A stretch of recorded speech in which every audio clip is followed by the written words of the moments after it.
Okay, and we're live. Welcome to the stream, everyone. We've got an exciting locals for you today.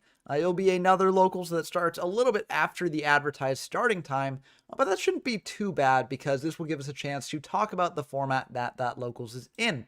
Because this is a format that I haven't really covered on the channel that much.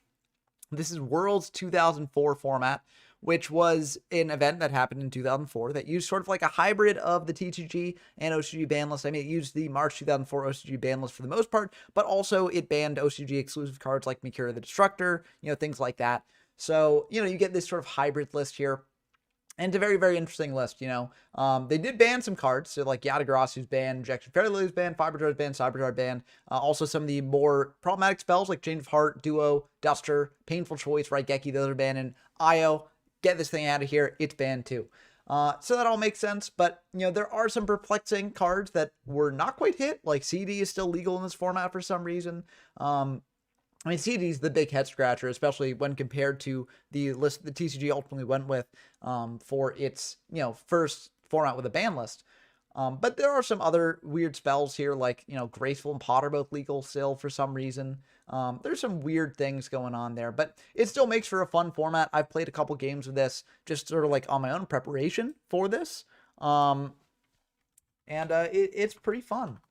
We'll hopefully get to see some fun gameplay going on here in the games. But I do think this is generally a more balanced version of something like Chaos format. And I could be completely wrong. I mean, this format's very, very untested, which is why I have the thumbnail and the description the way it is. But it should still be a blast to sort of explore together and see what people cook up. Because I've seen some people cooking up some big builds that seem pretty fun. So it looks like we've got our last participant all signed up, and yeah, we'll be starting very, very soon.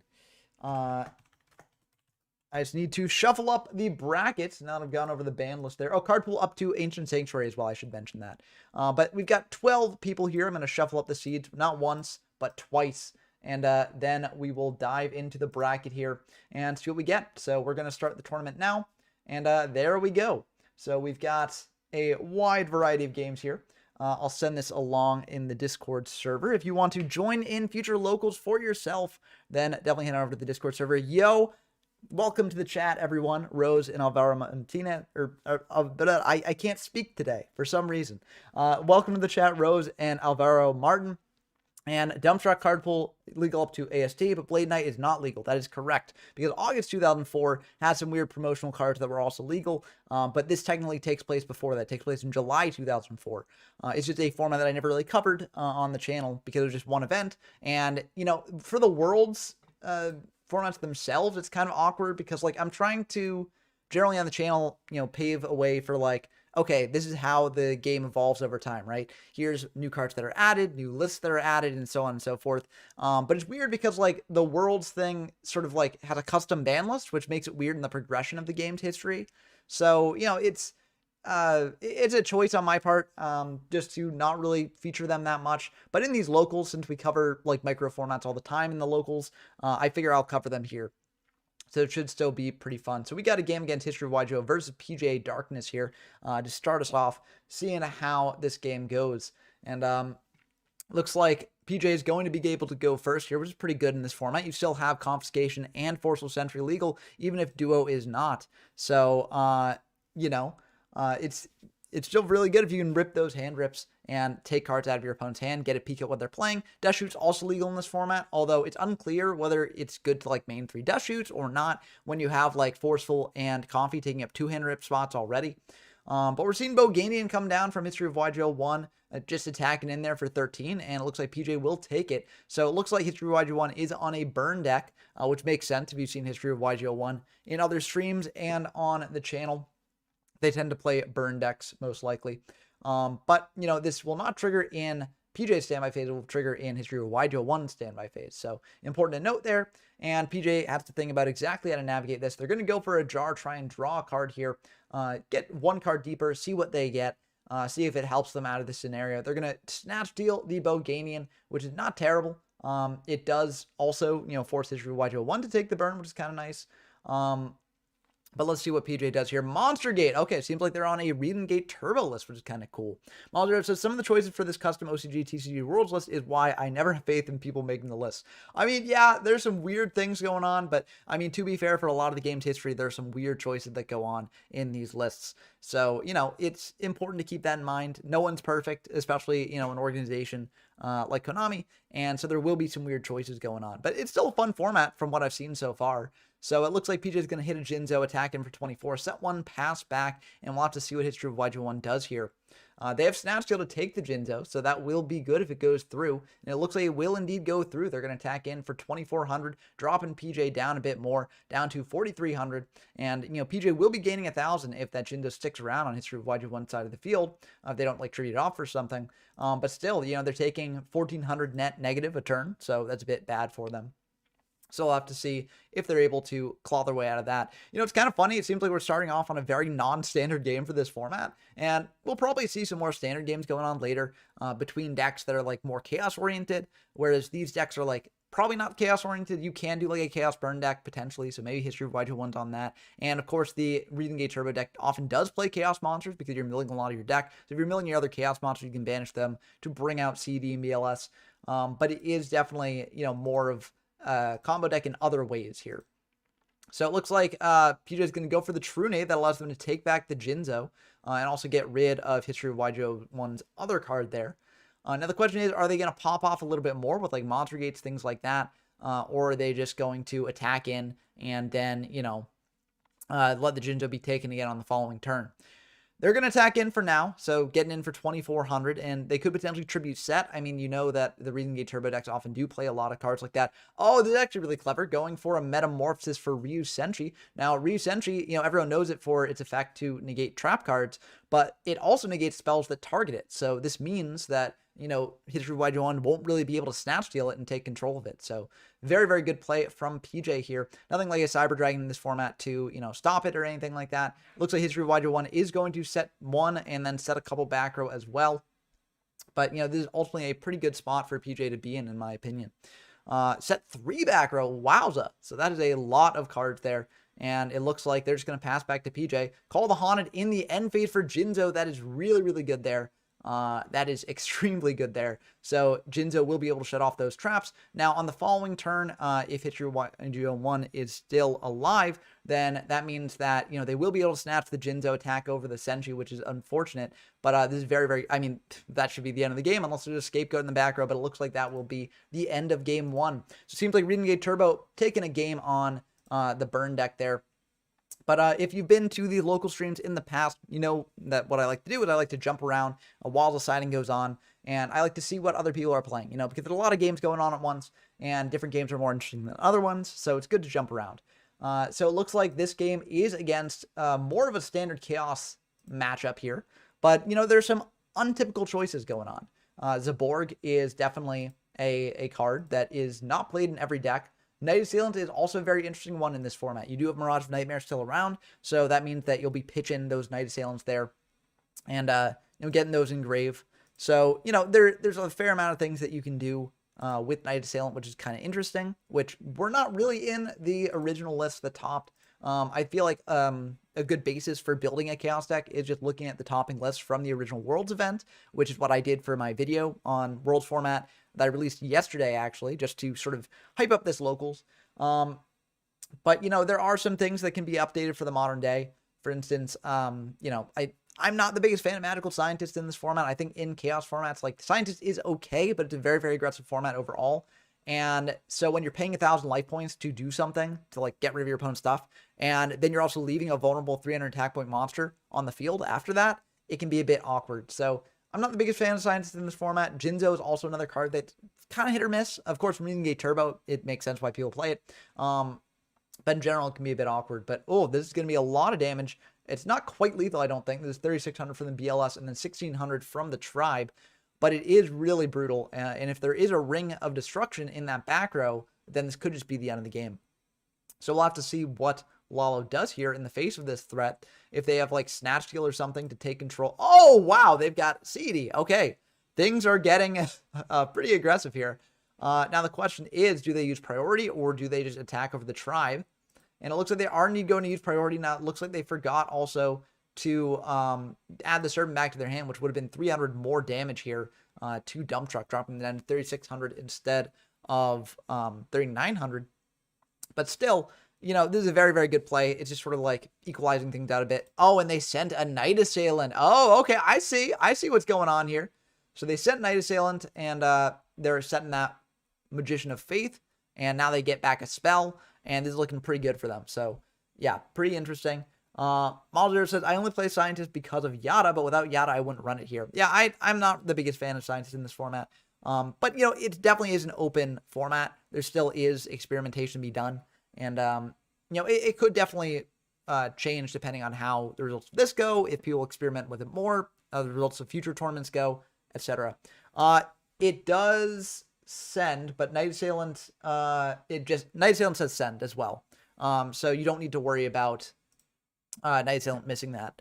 So yeah, that's another reason to play Night Assailant, because if your opponent does CD you, Night Assailant's sort of another option to keep yourself back in the game if you're not just dying from life point damage there. So yeah, Upstart Goblin coming down, giving Lalo back 1,000 life points here. And looks like Kaiku's coming down as well, setting 1 and just passing back, just saying, I don't want to attack into the Faith. Oh, that is lethal if it goes through there. And will it go through? It looks like it will. Wow. So very, very intense ending to that game there. Very, very interesting one for sure. Let's dive in to another game going on here. And as the tournament goes on, things narrow down a little bit more. So we won't be jumping around quite as much later on. But I just want to get a lay of the land going on here as we're starting out. And it looks like Archfiend Soldier's coming down to hit over that breaker, dealing 300 to Aratos, and getting a Dark Engrave, but it's only Dark's Engrave now. So not attacking the light, which would deal more damage, but also prevent that Chaos typing from hitting the graveyard. I think that is the correct play overall, but it is a bit iffy here, potentially. It all depends what Aratos does. If they're playing Tsukiyomi, that's really bad, because then Magician of Faith can flip something up and do stuff like that. Eddie Miguel says, funny thing, painful decision, the banned Foolish Burial for 5. Painful choice, yeah. Says discard, added to a Dark World deck. Dark Worlds, unfortunately, have to be sent from hand to graveyard. They have to be discarded from hand to graveyard. So, unfortunately, Dark Worlds would not be able to be triggered off Painful. But also, Painful Choice was not around when Dark Worlds were, because Painful Choice was banned by that point. It's never really come off the ban list after it was banned. So unfortunately, you can't do any Dark World shenanigans with Painful Choice. Maybe in traditional format being the format where like nothing is banned entirely, things are just limited. So maybe there's stuff you can do with that there, but again, that only triggers by being discarded from hand to grave. So that means the Painful Choice will not trigger the Dark Worlds, unfortunately. But very, very neat idea for sure. Painful Choice, like in traditional format with like Light Sworns, that's pretty fun because you're able to like just mill a bunch of wolves and then get back wolves and stuff. And this isn't even mentioning like archetypes that come way later in the game, like Tearlaments and stuff like that. You can do crazy stuff with that. But yeah, I generally don't play traditional formats, being like formats where oh, interesting. Okay, so they're flipping down that Archfiend Soldier to get over that with the breaker. So they kind of have to go all in on that a little bit, but it does make sense. They don't really have the best spells in grave to recur off Moth, and you just got to get this threat out of there and start beating in for damage. But yeah, traditional format is kind of like, it just seems like a wild format, right? And I've played enough just like high octane DM era formats where everything's legal to know that if more cards get added to the card pool, I don't think the format gets better. But maybe someday it would be fun to do where like traditional format from zero, where I make some videos about that. But right now it's not really in my plans. I do have some plans for other things beyond just like the typical sort of coverage that I do of these formats. But yeah, for now, traditional format is not among them. But right now I'm sort of focused on, Chimera Tech. This week I was planning on putting out some Chimera Tech videos, but I unfortunately got sidetracked with traveling and things like that. So I wasn't able to put out some Chimera Tech content, but next week I'm going to put out a bunch of Chimera Tech content the week after as well, because we got Chimera Tech Locals coming next week. We got a big multi-day tournament coming the week after, so it should be a lot of fun. I do think that Chimera Tech is a really fun format that more people should try out. So I'm looking forward to showing it off for people and hopefully getting a fair turnout for that event when it goes on. Last game that we have not seen any of so far is this Mystic Chef versus Kesha game. Very, very interesting stuff. And Miguel asked, ruling question, if I ritual summon and the monster gets banished, can I still special summon it with something like Return? I believe that you can. I yeah, I'm like 99% sure that you can. But yeah, listen, David S., I agree with you. Like, I generally don't like when people bring burn to locals because those are supposed to be shorter events. As you bring a burn deck to a locals, then that lengthens the events. But it's something that people can play in the format. So if people do want to play it, they can. So they can do that. But I'm not sure if that game is wrapped up or not. Either way, PJ was up a game last I checked. But it could have definitely changed. I mean, things can change in an instant in that matchup. So we'll have to actually check back in and see what's going on there. Eddie McGallis, what's worse, Stallburn or FTKs? I honestly think for a local setting, Stallburn is a little bit worse. And the reason for that is because, again, locals are generally shorter events, right? They're done all in one go. So that means that you don't want to drag out like hours and hours and hours after when people thought that it would end. At least FDK decks are over in an instant. They either win or they don't. And so it's not quite as like dragging on as a Stallburn deck is. So I would say that Stallburn is worse than FDKs in a local setting. But that's just me. People have different opinions on that. But yeah, it's definitely an interesting deck. I mean, Stallburn decks in Chaos format, I feel like are pretty bad because like Chaos formats just have so many overpowered things in them that you can generally deal with whatever Stallburn is doing. But it is a deck you can play. It operates on a different axis than a lot of other decks in the format. So, you could argue that, it might be better positioned than I'm making out to be, but I do generally think that it's not the best here. But History of Casual YGO official. I keep mixing up the YGO usernames. Is bringing out a Dark Balter trying to attack into that set. Now, if it's the third spy, then that's a bit awkward here, but it looks like it's a Serpent. Oh, that is brutal. Because if you don't know, Dark Balter attacking over the Serpent means that the Serpent will not be able to come back to hand. Now, if the Serpent is revived through other means, like a Call of the Haunted or a Reborn or something like that, then you are able to re-get its effect as long as Balter doesn't, get rid of it. But, yeah, man, that is so rough there. Dawn also ripping a card out of hand, so this means that if Mystic Chef does not draw into an MST or have a way to deal with that Mirage, they're losing their entire hand here. And that is rough. And the Serpent does not come back. So you're like definitely losing the entire hand here. Woof. Yeah, and there it goes. All that beautiful, beautiful hand. Now, to be fair, they're still alive for another turn, potentially. This is just 3,000 damage on board, 3,300 if Catcher switches the Scientist to attack. But yeah, it's not looking good. And again, that Dawn getting in every turn means that if you don't hard draw an MSC, you are in a tough position indeed. But, anything can happen in a format like this. A lot of powerful cards going on, being slung. And, 2 MSCs left in deck, so it's not a terribly unlikely chance that Mystic Chef won't draw them, right? So I'll just see what happens here. This is going to be 3K directly there. And you really need to draw into that MST this time or else it's just all over. And it looks like that card's going to get picked. Will it be the MST? Will it not? Ooh, the suspense. Chef is typing something in the chat. Oh, I'm sorry, Chef. Oh, no, I don't like, yeah, it can be tough. Like especially if you're in a position like this, like where it's just like, it's really a bad spot to be in. To then have that being commentated. Know that all this commentary, yeah, Emerging Province could also work, Eddie Miguel, but generally isn't played in the Chaos format since you have triple MST. But yeah, just know that like whatever commentary I do here is not to say anything about the duels in question. Actually, I think based on what I saw, Chef played that as well as they could have played it, right? There wasn't really anything they could have done to get around that.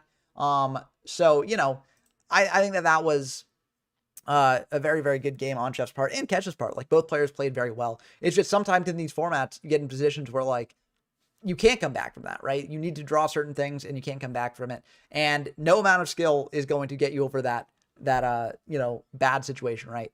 And so just know, like whatever I'm commentating here, it never reflects on the players, just reflects on the games. So yeah, sorry if that was a bit awkward for you, Chef. But yeah, it looks like History YG 1's just going to set 2 after PJ set 2. Set 3, okay. There's a bit more sets on History YG 1 side. Now, as a note, there's no Harpy's Feather Duster in this format, so if PJ does want to clear all that back, or they got to use like Heavy Storm or something. And it looks like they're going to use Scapegoat in the end phase here. This shuts off Trio, so that's pretty good. It's a bit weird into like Monster Gate. I'm not sure how that actually interacts. I think what happens, so I'm thinking about like Rivalry of Warlords, because that is something that I've seen history-wide one play in these formats with these sort of stall burn decks. Basically, you know, set them up with those Geometry tokens, and then you rivalry of Warlords, and then they can't bring out anything else out. So, you know, I'm trying to think how that would work with Monster Gate. I think if you chain it to a Monster Gate activation, if the monster that's revealed is not Beast, it just gets sent to the graveyard and doesn't come out on field. I could be wrong about that, but let me know in the stream chat if that is the case. But it looks like Grace of Cherry is going to pitch a Demok and a Guardian Angel Joan. Very interesting tech here. It does gain life points, so that's pretty nice. And it's 2,800, level 7, etc. So that's pretty neat. It also is a light and dark, so that's kind of cool as well. Jar of Greed coming down here, drawing another card. Probably trying to draw into like True Nade or Heavy Storm or something like that. And Monster Gate's getting fired now. So will there be a rivalry? There will be a rivalry. That is rough. This will still mill. It does still mill because, you know, you have to hit the monster because the monster could theoretically be a beast, right? So you got to mill here. Have to go. Does that mean have to mill? Because they do have to mill. Unless they're saying, yeah, okay, have to mill. Okay, that's what it was. Yeah. So they do have to mill, and they're going to mill fair set of them. Double True Nade. Oh, you don't want to hit those True Nades there. That is rough. Rough stuff. More True Nades in grave. Hidden Scapegoat, Knock, Jar. I mean, this might just go to, you know, deck out here, honestly. Scientist is not a beast, so that will just sit in grave. And I'm not really sure what they do here to get out of this with all those goats on field. They have to draw into, we can't draw into True Nades. Heavy Storm probably is what you got to draw into here, or else you're cooked. And a Gill Source coming down, specialing that out. Will this tribute, you can't tribute out, Rivalry is so weird in these formats.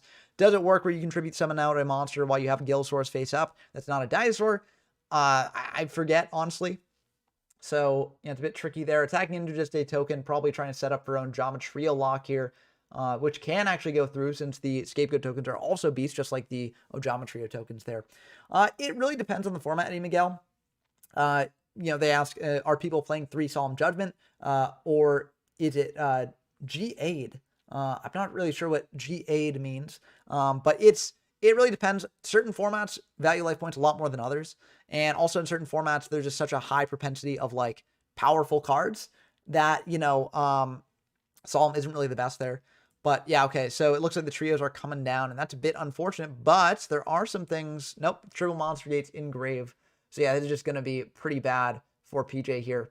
And yeah, it looks like it's pretty rough. Not really sure what they can do in this situation to get out of this. It looks like it's just going to go to deck out. So yeah, I mean, they got heavy, but like, so the Ojama tokens are beasts just like the Scapegoat tokens are, so it doesn't really matter. I'm gonna get out of this game because I mean, this is just like, this is the end of the game, right? All the monster gates are gone. I mean, I guess True Nade plus like meta, like that could do something, but True Nade's gone, so you can't do that. Heavy plus meta, I guess, could do something here, but like it's just so bad. Yeah, it's not gonna be good here. Because if you go heavy plus meta, you can take control of the Gila, attacking 14 every turn. But that clock is a bit tough. Oh, Gentleman's Agreement. Okay, I get you. Yeah, no, it's not Gentleman's Agreement. Gentleman's Agreemented out of. But like, yeah, that's just the end of the game, yeah. Okay, so that will be Blah moving on to face off against Jim Bob. Will Blah's Reign of Terror end here? We have to find out. But anyways, we're diving into another match there. Okay, it looks like Dump Truck won against Lala, so also put that in. And they're going to be diving into that game soon. But let's just dive into one of these other games going on, and then I'll get to the Solemn thing in 1 second once that goes through. There's Mystic Chef versus Kesha. It looks like it is 1-1 going into Game 3. But yeah, it's basically just like Solemn's a bit too fair of a card to be Gentleman's Agreemented out of. And also, it really does vary depending on the format that it's in. Of course, a lot of these formats are pretty underexplored, and the events that we run for them are pretty small. So it really does depend on how the formats continue to evolve in the future. Maybe people will find out that Solemn is actually a lot more busted than people are giving credit for in these formats. But I'd say that largely the aggressive nature of a lot of these formats, because you just have so many big threats that are just coming out all the time. And, you know, if you pay Solemn to do half your life points, then your opponent can just kill you through other means. So that makes Solemn a bit bad. And, yeah, I'd say that's the big thing. Life points matter a lot more. Yeah, I mean, there's a lot of different reasons to not play Solemn, but it is definitely, these are formats that are underexplored that could definitely use for more optimization stuff. So I could definitely see Solemn being something that people play in the decks, and it's actually better than people give it credit for. So we'll have to find out. Looks like Pot into a comp here, getting a peek at that hand. Yeah, seeing what's going on over on Kesh's side of things. And it's a bit interesting. Looks like they're going to take, what are they taking? Third one, but what is it? They're taking a Scapegoat. Interesting. Okay. Might be a Metamorphosis in hand. Yep, Metamorphosis in hand. Skilled White Magician and a Nobleman of Crossout. So that's a pretty interesting grip. Skilled White Magician, pretty decent light monster, 1900 defense, 1700 attack. So it's a relative beater. Blocks off things like Kaiku the Ghost Destroyer, things like that. So that's kind of nice. So, it makes sense why people are playing it. But Reflect Bounder, which is another 1700 light monster, comes down here, eating into that Sangan. And Sangan will get a search here. So Sangan will be able to find something from the deck, see what they're going to get. They could just get Serpent to pair with the meta. That would be pretty good here. There's a lot of different things that they could get. But I want to see exactly what they do. Now, I will say there is a possibility that Mystic Chef also has a Forceful in hand because, they fired the coffee before attacking into the set. So it might be that they've got the Forceful in hand to then back up in case it's like a Sangan or Witch. But it looks like they're just going to set 2 pass back. So it looks like they don't have it. But I do think this made sense to do it this way, But unfortunately, it looks like this is going to get Serpent into meta and then into a Thousand Eyes to suck up that Reflect Bounder. This is a bit awkward.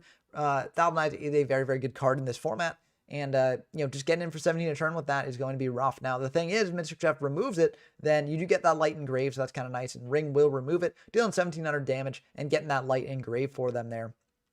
But still, a bit rough to have your Reflect Bounder removed that way. Now, as a note, there wasn't really anything that Mystic Chef could have done here, even if they had held the Comfy for the Serpent, because you can't send Serpent or else they just get it back. You could have sent meta, but then they get Scapegoat back, so it's probably better to get them to use the meta up early. So either way, I think this would have turned out the same basic way, but it is kind of interesting to see how that went through. They also could have been planning on setting a card here, but upon seeing the knock in the opponent's hand, they realized they had to get aggressive. That's something as well. Dawn coming down, attacking in, but that's going to be met with a Ring, which will deal 1400 to both players.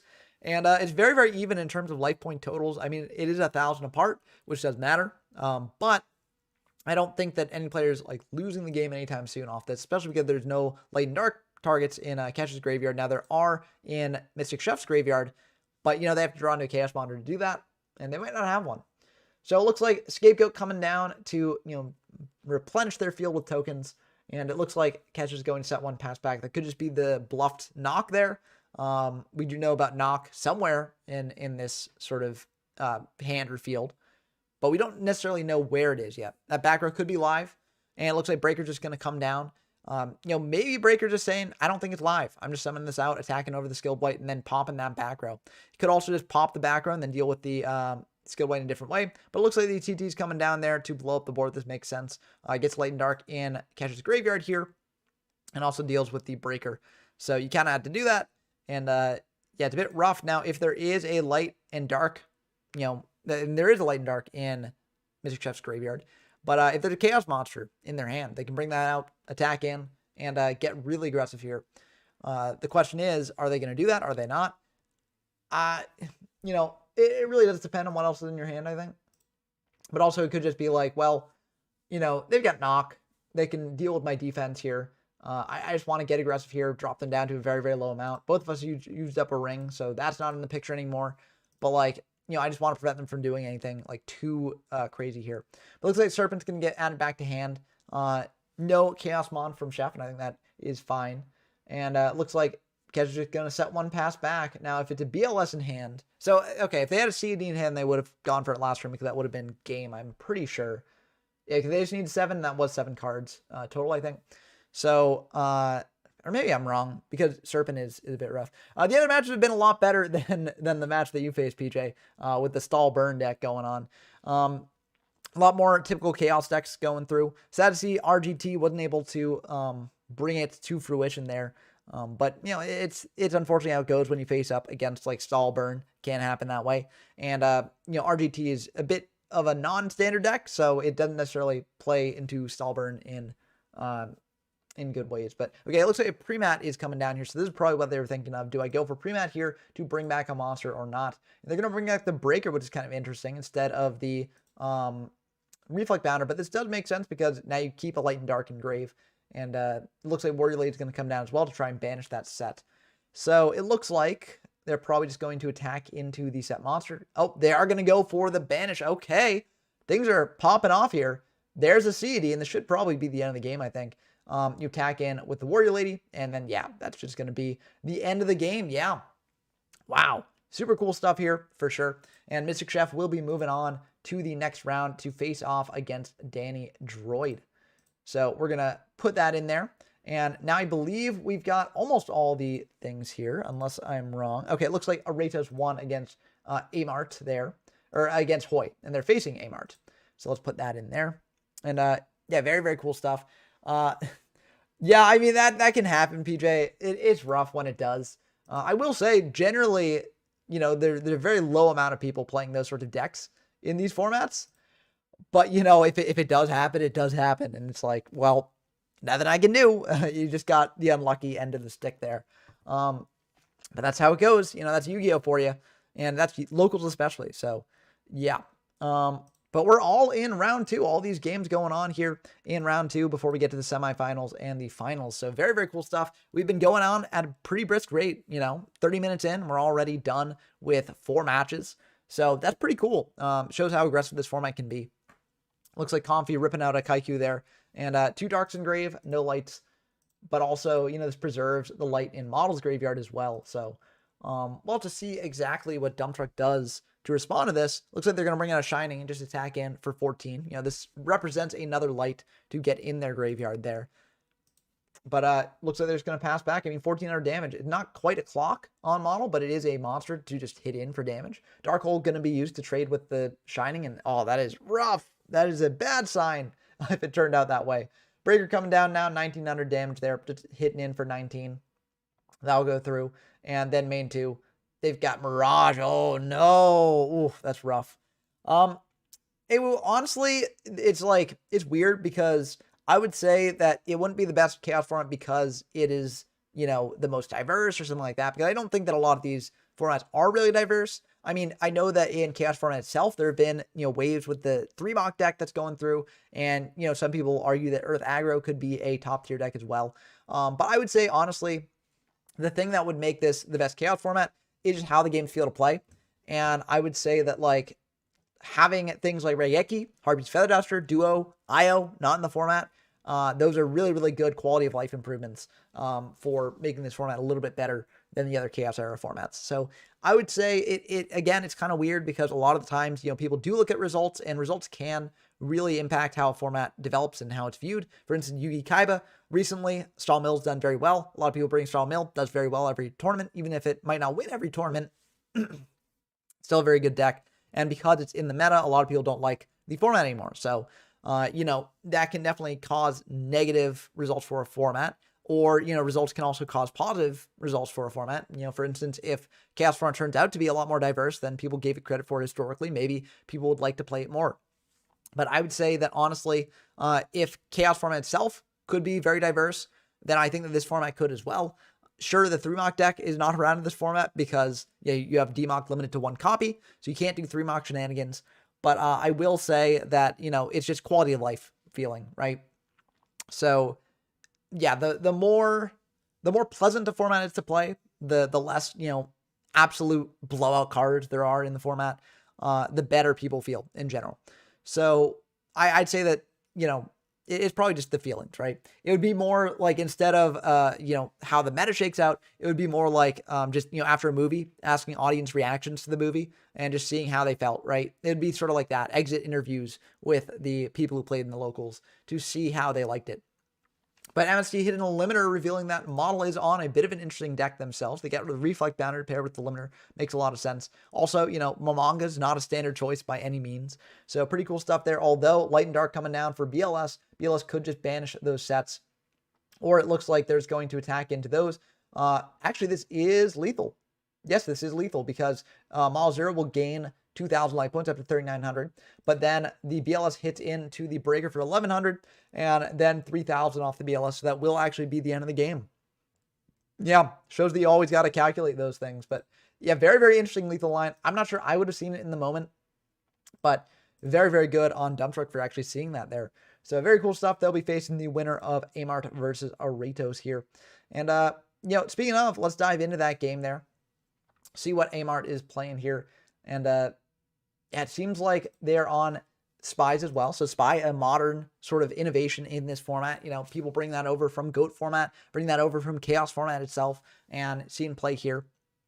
But a lot of good cards gone, unfortunately, for Amart there. And a lot of good cards gone on Aratos' side as well. But still is anyone's game. A Serpent coming down here means that they don't have the most aggressive pressure here. Attacking in for 600 just to get some sort of clock going here against Amart. But, yeah, I mean, if it works, it works, and it's good enough. So it looks like what will happen here. Looks like he's going to set another pass back, probably a TT in that back row somewhere, I assume, because, if you've got these weaklings here just, attacking in, they are very vulnerable. So, it makes sense that you'd have a TT to blow up the board, get a Light Engrave, get the Serpent Engrave, which you can add back to hand anyways. So that would be my guess for what Aratos has there. They could also have Mirror or something. Okay, it looks like Sinister Heavy Snatch Reborn Tribe. Okay, so it seems like that is, from hand knowledge earlier off the Forceful. So that makes sense. Thank you for providing that, Amart. And yeah. So that is useful for us because now we know a bit about what they're thinking about here. So interesting because Heavy is in the picture and yet Aratos is setting more back row there. That is very interesting. Not sure exactly what that means. It might mean that they expect to be using that back row imminently. Breaker coming down here. So if that back row is going to be used right away, they need to decide now. And I feel like they have a TT. They just want to TT this, right? Sure, it puts a Dark Engrave for the Light and Dark there. But I feel like it is just better to do that because you're still taking a fair amount of damage here. But yeah, that will go through. And, you were going to lose one of your back row anyways. So yeah, I think that makes sense for Aratos there. But a very, very interesting position. And if Amart does have a Chaos Monster here, this could get pretty bad for Aratos. Now, the thing is that, Amart knows that Aratos has that Snatch. And that Snatch can be a bit awkward for them because if they bring out a Chaos Monster, doesn't win them the game, Aratos just snatches the Chaos Monster and, wins the game themselves. So I think that it makes sense to not go for a Chaos Monster there if they had it, but still a very, very interesting game plan there. And very, very interesting decision-making on both players' parts there because you have to decide on that. Heavy coming down, which is a bit scary because, that's how it goes. They got the Reborn as well, just to add insult to industry, play around Karibo, I guess. Although Karibo could still, protect Amart for a turn here. But yeah, that's going to be the end of that game. So very, very cool stuff. It's tough model. It always happens. Like, even I get annoyed when I lose, depending on how I lost, of course. But, I think one thing that does help me, honestly, is whenever I lose a game where I feel like I've done the best I could have done, right? There wasn't really much I could have changed that was reasonable to know in the moment. Then I just, sort of look at it and I'm like, well, this wasn't my fault. This was the game itself, right? And as long as I do the best I can, it's satisfying for me. If I watch back a replay and I'm like, oh, I could have done this, this, and this, right? That does get under my skin a bit, but I just use it as sort of like, okay, I know this now. I'm going to try and learn from it and just get better in the future. And I sort of use it to motivate myself to get better in the future. And so that helps to sort of abate my anger at others or at myself and sort of turns into fuel, right? So that's how I deal with it. Other people deal with it in other ways. Subatomic Monk of Isildur actually mentions, what helps them is that focusing on making the best play of the turn and ignore winning. And I think that is a great way to do it as well, right? It's sort of the idea where, like, if you're doing the best you can, right, Yu-Gi-Oh! At the end of the day does involve some luck. Luck is a factor. But ultimately, if you're doing the best you can, you can still feel satisfied with your performance, even if you're not winning, right? So I think that is what to do. But, even if that doesn't help, as Awu says, they're professional gamers who also get tilted on a loss. So it's not just you. Everyone goes through this, even the pros. And, Malzero says, I have a huge ego and I am supposed to win. That can also be a bit tricky there. Like, it's always, I think, important whenever playing a game to sort of try and step away from the ego. But of course, ego means self, right? So, like, how do you step away from yourself in a meaningful capacity? It can be very tough. And, you know, people spend whole lives trying to figure that out, right? Through meditation and things like that. And so it can just be tough.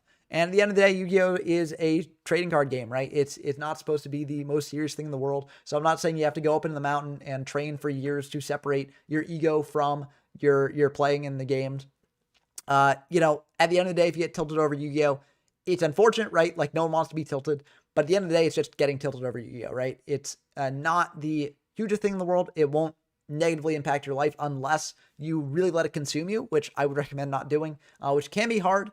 But, like, I will say, just like, I mean, you just got to try and, you know, do the best you can to separate the game from the rest of your life, right? And if that means stepping away from the game for an extended period of time, that's what it means, right? I'm not trying to encourage everyone from stopping to play the game, especially, like, I'm not trying to say, like, if you get upset over one game, step away. But I do think that, like, you know, sometimes it can be good to recognize when a game is becoming a toxic part of your life. And it can be good to recognize, like, when you need to take a breather from it, right? Awu says absence of ego means probably not participating in tourneys. Presence of ego means getting tilted. You can't win. Yeah, I mean, it really is a sort of like a lose-lose situation for sure. And I'll say, like, also something that can help. And I saw recently an episode of Fraser Smith and Sackface do a podcast together, which is pretty cool. It's called Rush Hour.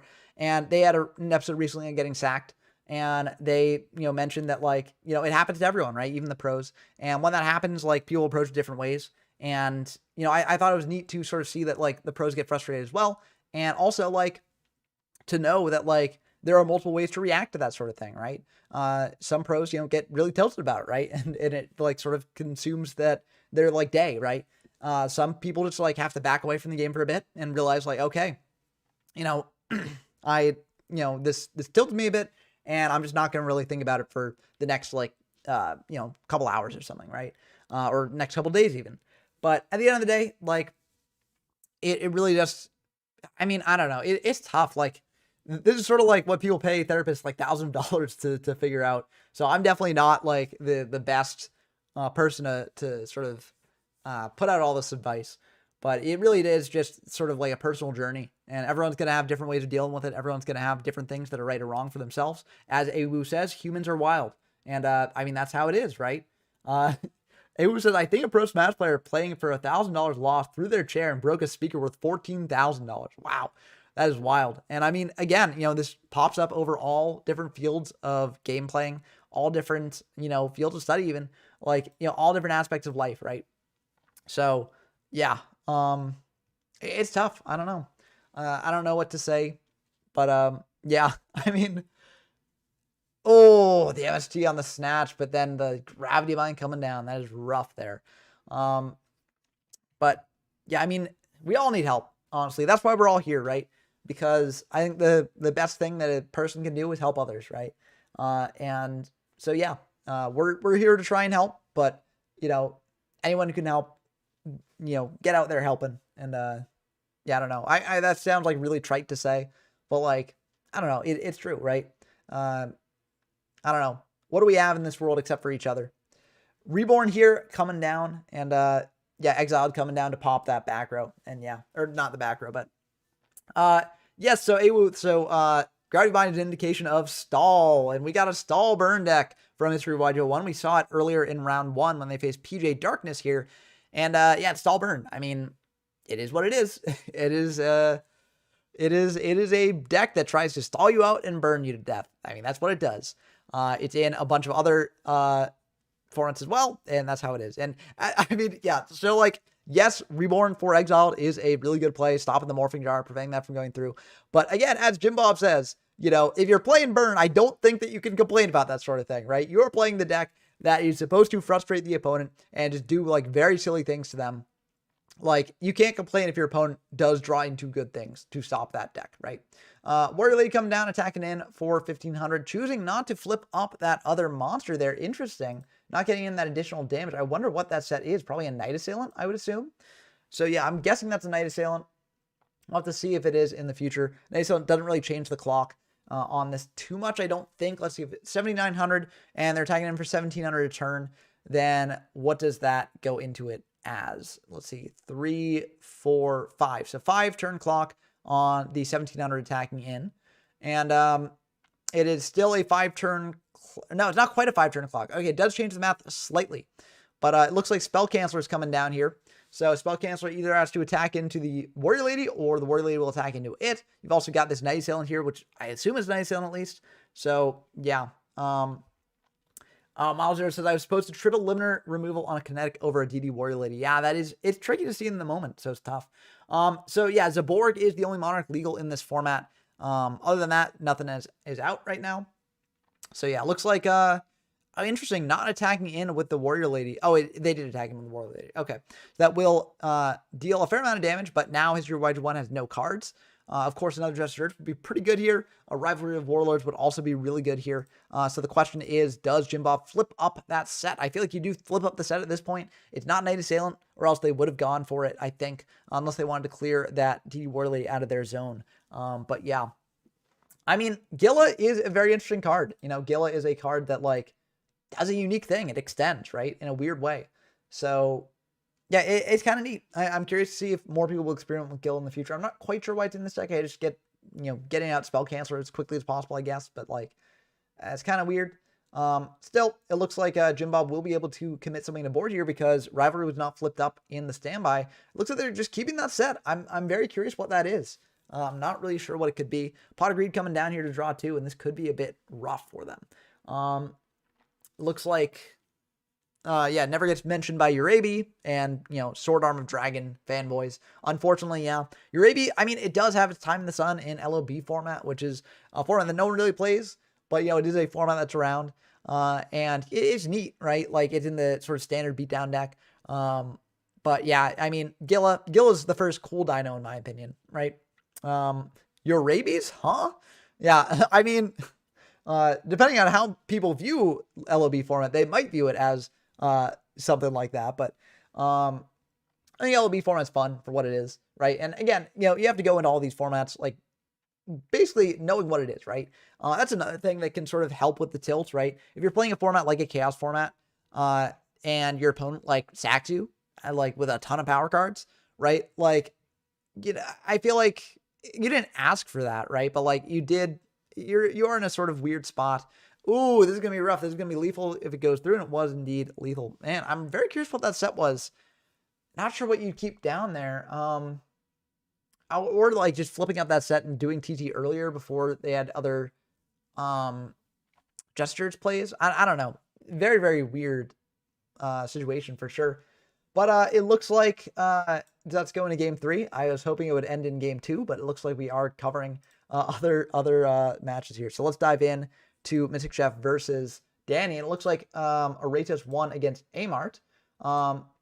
Still happy to get a new player in. Amart hadn't been in the previous locals, but still, it looks like they're doing pretty well. But Aretas is a very, very challenging opponent to face. I would guess that the set was Subatomic Monk. That would be what I'd guess. But yeah, very, very GG's. I hope that you enjoyed your first locals, Alvaro Martin. And I hope that you continue attending them in the future because I don't know. I think these are fun. And I hope that all y'all out there think they're fun as well. And the bigger we can get them, the more fun we can have, the more games we can stream. And yeah, the more we can grow these formats. So next locals should be in Chimeritic format, which should be a pretty fun one as well. GX era, so a bit further along, but no Stein, which is very good, and a lot of different decks that people can try out, so it should be a pretty fun one. But looks like Graveyard Spy getting flipped up, bringing out another Spy, and then bringing out a Jinzo as well, trying to hit over that set potentially there. And that will indeed hit through into a Sangan. Sangan gets a search here, searching out a card from deck. What will they search? What will they search? That's the question on everyone's mind. And the question that must needs be answered. What will happen? Yeah. Yeah, no, I mean, that's the big thing. And if you want more chaotic action, there will hopefully be, more Chaos players willing to play after these locals and after some of the videos I've done. I think Chaos is sort of like poised to sort of see a resurgence, partially because of the success of the triple DMOC deck in the Chaos format itself. So hopefully there will be more players playing Chaos if you want chaotic action. But yeah, if you're down to explore the channels or explore the formats, then that is a great thing because we're just trying to grow these channels, or not channels, but grow the communities. For some reason I can't speak sometimes, but we're just trying to grow the communities even more. And the more people willing to explore them with it, the more fun we can have, the more ideas we can have as well. And yeah, so just the more goodness we can get. So yeah, happy you were able to join this one. And I look forward to seeing you in future ones. Okay, it looks like a Warrior Lady's coming down, probably attacking into the Jinzo, I assume. Yep, it will indeed attack into the Jinzo. Banish that. Get it out of here. Deal 900 to Danny, but you have dealt with a powerful threat. And I mean, the awkward thing is that the spy is still there, but like Danny could have very, very powerful back row here. So especially when you're setting one more, indeed. Oh, wow. I mean, heavy is still in this format. It is something to worry about there. But yeah, tricky stuff for Danny. Looks like Chef is just setting one. Are they going to switch that spy to attack and attack in? It looks like they're going to bring out the Dawn instead, but that's going to be met with a TT.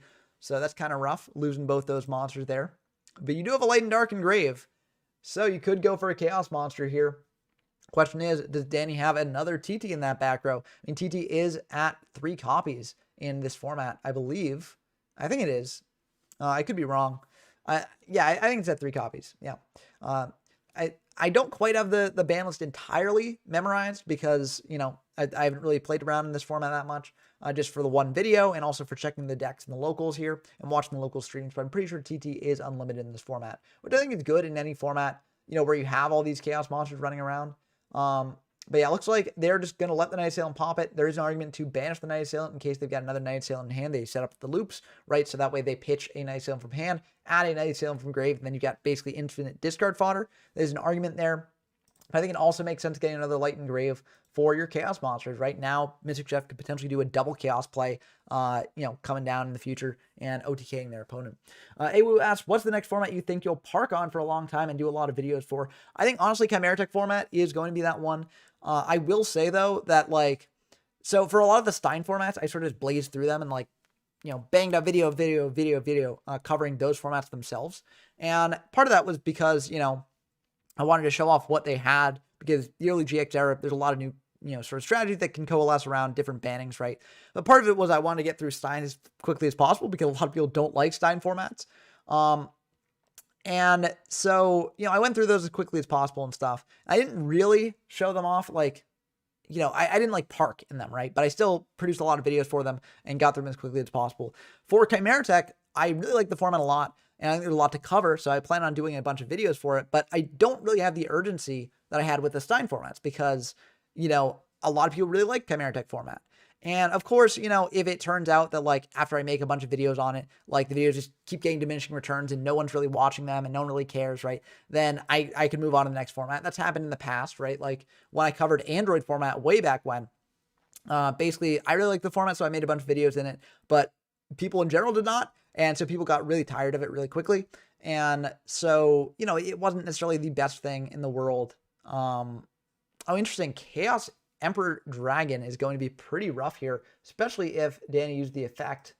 But there's also an argument to not use the effect here, and it looks like they won't. So very, very scary card for Mystic Chef to deal with. But anyway, Android format, eventually the videos were, no one was watching them. People in the Discord were they were kind of antsy to move on to the next format. And so, I decided just to move on, even though I wasn't necessarily as done with the format as other people were, but I recognized that I'm not doing this for me. I'm doing this for everyone, right? I mean, everyone may be a bit grandiose, right? I'm doing this for everyone out there, every single person, but I'm doing it for the community is what I'm trying to say. And so, oh, interesting. Scientist as well, just getting in a bit of additional damage, I guess, before going for the CD effect. Okay, but yeah, it is so again, it's partially my own judgment, but also partially what the community wants. So we'll have to see exactly how many videos I make for it. But no matter how many videos I make for it, there probably will be more interruptions. So I might, do a video in Chaos going over the 3 mock deck that topped recently. I might do some other stuff too. So we'll have to see exactly how that goes. It asks, I guess you see the 32 vid Critter and 47 vid UKI getting topped ever. Oh, that is a very, very good question. I feel like no. Part of that is because some of those videos in the playlists are, local streams like these, right? Where, they get played there, or finals in those, tournaments and stuff. So because they were the earliest videos on the channel, and because they're the earliest formats that I covered, it does sort of mean that likely I'm going to be focusing on those the most, right? Over time, right? But I do also think that there is a change to the way I approach these formats now. But yeah, CED is it actually GG? It's not quite GG, but it is basically almost GG to Joker. And it might turn out to be that way. Oh, Reborn gone as well. Oof. Yeah, it's down into top deck mode now. And Danny is much lower in terms of life points. So we'll have to see exactly what happens. But CED, very interesting card, partially for reasons like this. Because when you wind up in these sort of very, very low resource situations, it gets very, very interesting. But yeah, so part of it also was just like my approach to them. Because I was like, you know what? I want to go through every single deck you can play in every format, right? So I'm going to cover the decks that like are really, really bad, but like you can technically play them. And I'm going to, play them, show them off, show like minor differences, show the different matchups and all that stuff. And I really like went deep into the sauce on those formats. But then as time went on, as the card pool grows, you can still play the decks that you played before, but you can also play other decks as well. And some of the strategies that you can play are really, really bad. Like so bad that realistically, this is deja vu right here. This happened earlier in the game. But they're so bad that like realistically, you can never win with them, right? You can never manage to wind up in a spot where it's going to come up in exploring a format, right? I think Great Moth in Critter format is a good example of that. Critter format is a great format overall with a variety of top tier decks and even some rogue decks or tier 2 decks that get to see their time in the sun. Great Moth, however, is a strategy that requires you to basically sit and protect a card for like 4 or 5 turns. And then once you've done that, you get a big beater, which is fine. But like, there's so many ways to deal with big beaters in Critter format. And like, you're giving your opponent so much time to set up for that big beater, right? Because it's very telegraphed, right? So that is never really going to come up. It's never really going to be good. It's very easy to see why it would never be good. And, while I did do a video on the channel eventually against Janjo from Janjo Zone, where we played Great Moth versus Gate Guardian, which was pretty fun. It ultimately is not a, thing that I wanted to feature in my main coverage of the format, right? And as time has gone on, I've had to make more decisions like that. I had to be like, well, okay, this is not a thing that I really can feature on the channel. I just don't have the time, or I don't have the inclination to do it because it's just something that will never take off the ground, right? It's just basically dead on arrival. And so I basically have to, knock there is pretty good. So, top deck modes are so cool in this format because you wind up in weird situations like this where everything's down to the wire and every last card does count. But anyways, it's just something that I've changed as I've gone on. I think that it is an improvement for my coverage of these formats. I generally go for breadth and not depth, which does have its downsides, right? Like, something else that I've noticed in terms of just like growth of the channel, which I never make it the end all be all, right? If I made it the end all be all, I would not be doing a YouTube channel about, retro Yu-Gi-Oh formats that no one plays, right? But, I do like to grow the channel because I think it also grows the community and gets the events bigger and stuff like that. And so, if you do want to help the growth of the channel and you're not subscribed already, we're 20 away from 1,600, which is my goal for the end of the month. And I think we can make it if everyone does it. But anyways, that's the YouTuber shtick out of the way.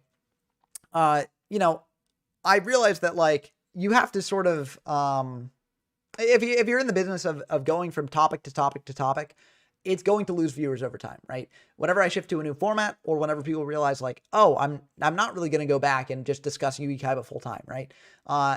People drop off the channel because they're like, well, I really subscribed because I watched that one Yu-Gi Kaiba video that you did and I liked Yu-Gi Kaiba content, and you're not doing that anymore. So I'm going to unsubscribe, right? And so it does mean that the channel does not grow as much as like a format devoted to one thing would.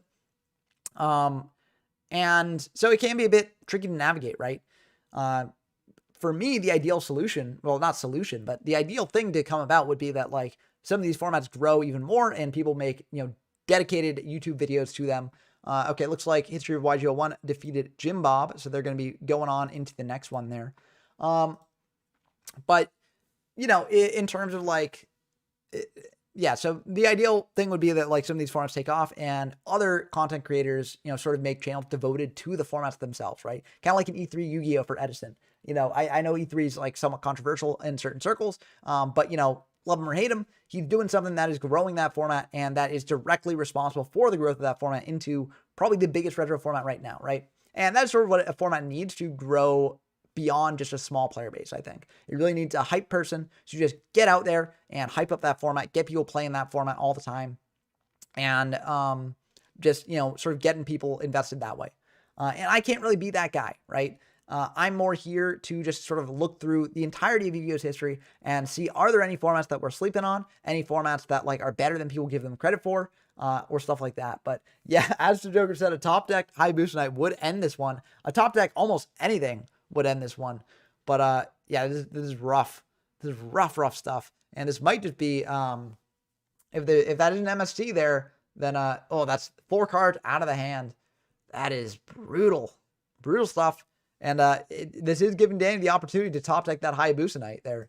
But yeah, it would be very, very exciting. I mean, this is already very exciting. We're down to top deck mode 100%. And it's unclear what's going to happen. It looks like Danny's just going to... Okay, standby phase, draw 4, right. Let's see. Serpent is not around, but Serpent would be really good here if Mystic Chef ever tops it. But, oh, this is rough stuff. Is there an MST there? We know that MST is back in the deck somewhere, so it looks like that will go through. But it looks like this is just going to be a one to keep moment. So Danny Droid will pick 1 card, and Mystic Chef will discard the rest, and it could all hinge on this one. Looks like Danny's going to pick the new one, and looks like they're going to pitch a Mirror Force, a Exiled Force, that would have been lethal, Ring, which would have been basically lethal, and oh, BLS. Ooh. Magic Cylinder would be wild, Woo. That would be incredible here. That would be so cool. Looks like Mystic Chef is going to set 1 pass. That is definitely, yeah, probably a protective trap, right? Like TT or something like that. But yeah, it is looking pretty bad for Danny. There are some draws that do it, but it's looking pretty bad. It's looking pretty rough. I mean, if they can stall out here for a bit, then that's pretty good. CD and BLS are both gone, so those instant win cons are gone. You could, like, if Danny like sets some things just defensively, then that could be something. But oh, it looks like they're just passing back. The MST finally arrives, hitting that Mirage. And yeah, now Danny's in a tough spot because Mystic Chef has 5 cards to work with, and Danny only has 1 protective measure here. So wow, this is a hard fought game. This is wild. Tribe coming down. Will that stick? It looks like it will. And just go into battle phase, attacking for 16, and that will be the end of the game. Wowza, that was a wild one. That was a wild one for sure. Yeah, and that was just game 2. That was game 2. It was already that wild. But it looks like we're going to jump back into a Ratos for the dump truck here, which is, I think, a semifinal. Yep, semifinal there. Yeah, so we've got 2 matches down, which, as I mentioned earlier in the stream, it often happens here. We jump between a ton of different matches to start with, and then by this point, we get to, certain matches we can stick with a little bit more. So I want to watch this one. I mean, this is between 2 locals legends who have won the most locals in the past here. So, very, very intense gameplay. And I mean, that's just going to be the end of the match. So it looks like Dump Truck will win that one and move on to the finals here. Dump Truck going to face the winner of Blah versus whoever wins, Mystic Chef versus Danny Droid. Let's dive in to that exciting game 3 because, anything can happen here. You can wind up with an instant sackfest, or you can wind up with a long, grindy game down to the wire like that last one was. So very, very cool stuff here. I'm excited to see what happens in this game. And then I'll make it so that in the finals, we'll be checking, we'll be doing a poll. So, once we reach the finals, we'll do a poll. Who do you think will win? This person or this person, and we'll see what people say. I could also do those polls like as we're going through the locals, just like this. But we'll have to see exactly what happens. Yeah, I'll just do a poll now. They're fun to do, Let's see who will win. Who will win? And then we've got Danny or Chef. There we go. And let's see who will win. Danny or Chef. To Joker says, top decking Mirage after CD might be the worst case scenario for the opponent, either that or Yada. Luckily, Yada is banned from this format because this is Worlds 2004, and for some reason, they were like, yeah, CD is fine, but Yada's the problem. So Yada is banned. So that would have been an awful scenario, though, if it was legal, as the Joker says. But it looks like Graceful is going to come down here, draw on 3, pitch in 2. And we'll have to see exactly what Chef pitches. I mean, Graceful is one of the craziest cards in this format. Not sure why it's still legal here, honestly. Honestly, I could say that about a lot of formats with Graceful legal in it. Why is Graceful legal in these formats? Graceful is one of the busted cards, most busted cards that's ever been printed, and it just gets better over time. So I'm kind of shocked that it is still legal here, but it is still legal here. And they pitch 2 darks, which means they probably don't have a light to pitch there, or they want to use that light on something like a, DD Warrior Lady to attack into a Sangan or something, right? But Coffee's going to get a peek at that hand, seeing what's going on there, seeing if there's anything super good to get rid of there. It looks like they're going to pitch that one. What is that one? It is a DD Warrior Lady there. Okay. Pretty good card to get rid of, although now Danny has a light engraved, so that's a bit awkward there. Forceful as well, getting fired. Okay. We got some interesting stuff going on here. Sending something back into the deck. What will be sent? It looks like the middle card, whatever that is, looks like Scientist is going to be sent back into the deck. So this, to me, implies that Chef is probably gearing up to set a monster face down in defense mode. And you want to get rid of, like, Balter. You want to get rid of Warrior Lady. You want to get rid of cards that can disrupt that. But they could also go aggressive here and attack into that set after depriving Danny of ways to fight back from that. Looks like they're going to go for the Warrior Lady indeed and attack into that set monster there. And it looks like it will be a Night Assailant. Will they choose to banish that, or will they let it go? They could potentially let this go to get a Light Engrave, but it looks like they're going to banish that to deprive their opponent of a Dark Engrave, which makes a lot of sense. It says Treasure Format vibes, and yep, the hand rips are definitely Treasure Format vibes. Although, luckily, those are the only 2 hand rips in this format. So with those gone, they're out of Chef's deck, which is honestly probably better for Chef than for Danny, because, late in the game, those can be a bit bricky. But ultimately, it's still pretty good. And Sangan coming down as well, ripping 1,000 life points out of Chef, and that's going to be pretty rough there. So probably good the Chef did not set a card this turn, because, Night Assailant is pretty rough and would have messed that up a bit. Mirage coming down, 2 cards in hand, so it seems like they don't have any back row to set here. But this is a pretty formidable board. It looks like MST just going to deal with that Mirage, saying, I don't want you cycling through your deck at all, which I think is perfectly valid. So hopefully that's going to go through. And Danny's going to draw another card here. Now, things are pretty even in terms... Oh, Knock is just brutal here. Hitting a spy, banishing 2 more spies likely out of Chef's deck. I mean, there could also only be 1 in there. But yeah, it is brutal stuff. And this also gets the spies out of Danny's deck as well. You could argue that that is a bad thing for Danny, but you also could argue it's a good thing, deck thinning a bit more. Yeah, rough stuff indeed. Now, Chef's viewing that deck, this also could potentially provide some knowledge on what the hand is as well. Although, 1 spy engrave, so that might be the other spy in the deck if they're only playing 2. If they're playing 3, then, that means that 1 spy is in hand. If there's nothing banished from deck there, that's pretty good. Same with Danny here. If Danny is playing more than 2 spies, then that could be a spy that's set right there. So we'll have to see exactly what happens. Chef drawn for turn. And it's down to 3 versus 3 cards here. So that is pretty good. Bringing out this Reflect Bounder, probably attacking into the Sangan. That will indeed be the case. Attacking into that, dealing 700 total. And it is a bit tricky here because that Sangan can just search out a Night Assailant. Night Assailant flip up, pop the Bounder, which is a bit rough. But yeah, I mean, it's tricky either way. Looks like 2/3 of people say Chef will win and 1/3 say Danny will win. But both are very, very good duelists. So, it could go either way for sure. Okay, looks like Sangan's going to search out a Witch here. So that, to me, implies that the set might be a Night Assailant there just to pop that Reflect Bounder, because that's a good way to deal with it. Could also mean that they're just willing to take the 17, attacking into the Reflect Bounder and popping it that way. A couple different options here. We'll have to see exactly what Danny has, though. Smashing also deals with Reflect Bounder, getting rid of that. Getting a Light Engrave, importantly. So that... set up chaos stuff for them here if they want to go for that. And Moth. Ooh, Moth is going to be a rough one. What spells have they got? I mean, those spells aren't the highest power spells in the world, but they can put Chef into a bit of an awkward spot here. Do you just go for MST to snipe that back row? Do you go for smashing in case they set up another threat on board? What do you do here? You go for Knock to deal with, problematic monsters that you can't deal with otherwise? I don't know. Tricky, tricky stuff.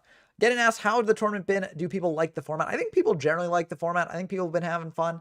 I don't quite know yet, but I feel like, we've seen some good games going on. We've seen some fun stuff, and yeah, we'll have to exactly see.